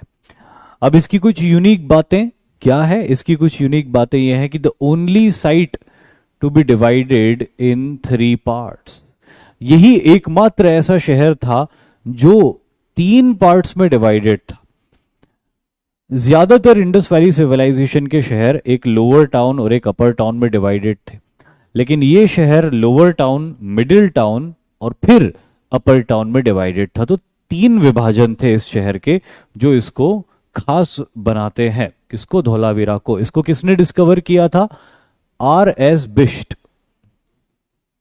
और बहुत बाद में जाके सबसे एंड में इसकी डिस्कवरी हुई थी, बहुत रिसेंटली इसकी डिस्कवरी हुई है। आप में से तो कोई नहीं हुए होंगे उससे उस समय पैदा, लेकिन फिर भी बहुत रिसेंटली इसकी डिस्कवरी हुई है। अब इसमें जो सबसे खास बात है, जो इसको बहुत यूनिक बनाती है, वो यहां पे लिखी हुई है। तीन पॉइंट्स लिखे हुए। इन तीनों पॉइंट्स को, ये 4 पॉइंट्स को मैं एक साथ मानता हूं। फिर वही, ये चारों पॉइंट जो है एक ही बात बता रहे। Giant water reservoir, unique water harnessing system, dams, और उसमें भी सबसे इंपॉर्टेंट जो है वो ये है, यूनिक वाटर हार्नेसिंग सिस्टम। ये जो शहर था ये 2 नदियों के किनारे सिचुएटेड था। नदियां थी मंसार, 2 नदियां थी मंसार एंड मनहार। पर ये जो दोनों नदियां थी ये बहुत सूखी नदियां थी, जिसको हम बोलते हैं ना सीजनल रिवर। तो वो बरसाती नदियां जैसी थी कि बारिश में तो खूब उमड़ उमड़ के बहती थी, लेकिन जैसे ही सूखे का मौसम आता था तो सूख जाती थी। मतलब अक्टूबर तक आते आते तो नदी नमस्ते कर देती थी लोगों को कि भैया मिलके बहुत अच्छा लगा आपसे, अब अगले साल मिलेंगे बारिश में। लेकिन अब लोगों को साल भर यहाँ पे रहना है, कोई बड़ी नदी है नहीं, बारिश होती नहीं है, तो इतनी बड़ी पॉपुलेशन के लिए वाटर की अवेलेबिलिटी कैसे बनाई जाए? तो इन लोगों ने एक बहुत बढ़िया तरीका निकाला। इन लोगों ने क्या किया, जब मनहार और मंसार नदियां सूख जाती थी गर्मी के मौसम में, तो इन्होंने उसके ऊपर बड़ी बड़ी दीवारें बना दी, बांध बना दिए, डैम बना दिया। अब जब बारिश का मौसम आया तो पानी तो आया बह के, लेकिन डैम की दीवारों से पानी टकरा के आगे नहीं बहा और फैल गया चारों तरफ और बन गया जलाशय, रेजर्वायर। और उससे पहले ही इन्होंने, रेजर्वायर बनने से पहले ही उनको पता था कि कहां कहां तक पानी फैलेगा, तो वहां से उन्होंने नहरें बनाई और नहरों को बना के ढलान देकर अपने शहर तक ले आए और शहरों के अंदर गहरे गड्ढे करके वाटर टैंक्स बना दिए और उन वाटर टैंक्स को आपस में कनेक्ट कर दिया। अब जैसे ही बारिश होगी, बारिश का पानी आएगा, डैम की दीवारों से टकरा के जलाशय बन जाएगा और उस जलाशय का पानी नहरों से होता हुआ शहर के अंदर वाटर टैंक में आ जाएगा। जैसे पहला वाटर टैंक पूरा बनेगा, दूसरा वाटर टैंक में पानी आगे बढ़ जाएगा, क्योंकि सारे वाटर टैंक्स को एक दूसरे से कनेक्ट कर दिया था। तो जैसे ही एक वाटर टैंक पूरा भरा तो दूसरे वाटर टैंक में पानी जाना शुरू हो जाएगा, फिर दूसरा वाटर टैंक भरेगा तो तीसरे में पानी जाना शुरू हो जाएगा। इस तरह ये जमीन के नीचे बने हुए सारे वाटर टैंक्स को साल भर के लिए भर लेते थे, फिल कर लेते थे। ऊपर से वो कवर्ड होते थे तो पानी इवोपरेट भी नहीं होता था। तो इस तरह से ये लोग इंश्योर करते थे कि इनके पास एक जलाशय भी बन जाए, अपने शहर के अंदर कई वाटर टैंक्स भी साल भर भरे हुए रहें, जिसका उपयोग ये गर्मी में और सूखे के मौसम में कर सके, क्योंकि ठंड का मौसम खत्म होते होते जलाशय का पानी बना रहता था तो उसका ये यूज कर लेते थे। और जब गर्मी में जलाशय भी सूख जाता था तो फिर ये शहर के अंदर के वाटर टैंक्स का यूज करते थे। इस तरह एक सूखे इलाके में भी, गुजरात के उत्तरी इलाके में था ये धौलावीरा, तो एक सूखे इलाके में होने के बावजूद भी ये साल भर के वाटर की अवेलेबिलिटी अपने लिए बना के रखते थे। इसीलिए ये जो इनका सिस्टम है ये सिस्टम बहुत ही यूनिक सिस्टम था, लेकिन बहुत यूनिक सिस्टम होने के बावजूद भी इसमें किसी तरह की कोई मशीन्स नहीं लगी थी। सिर्फ नेचर की प्रोसेस का, ग्रेविटी का यूज करके इन्होंने अपने लिए साल भर की वाटर की अवेलेबिलिटी इंश्योर कर ली। और अब आज इतना ही करते हैं, आगे फिर अगले लेक्चर में आगे बढ़ेंगे। Thank you very much. जय हिंद।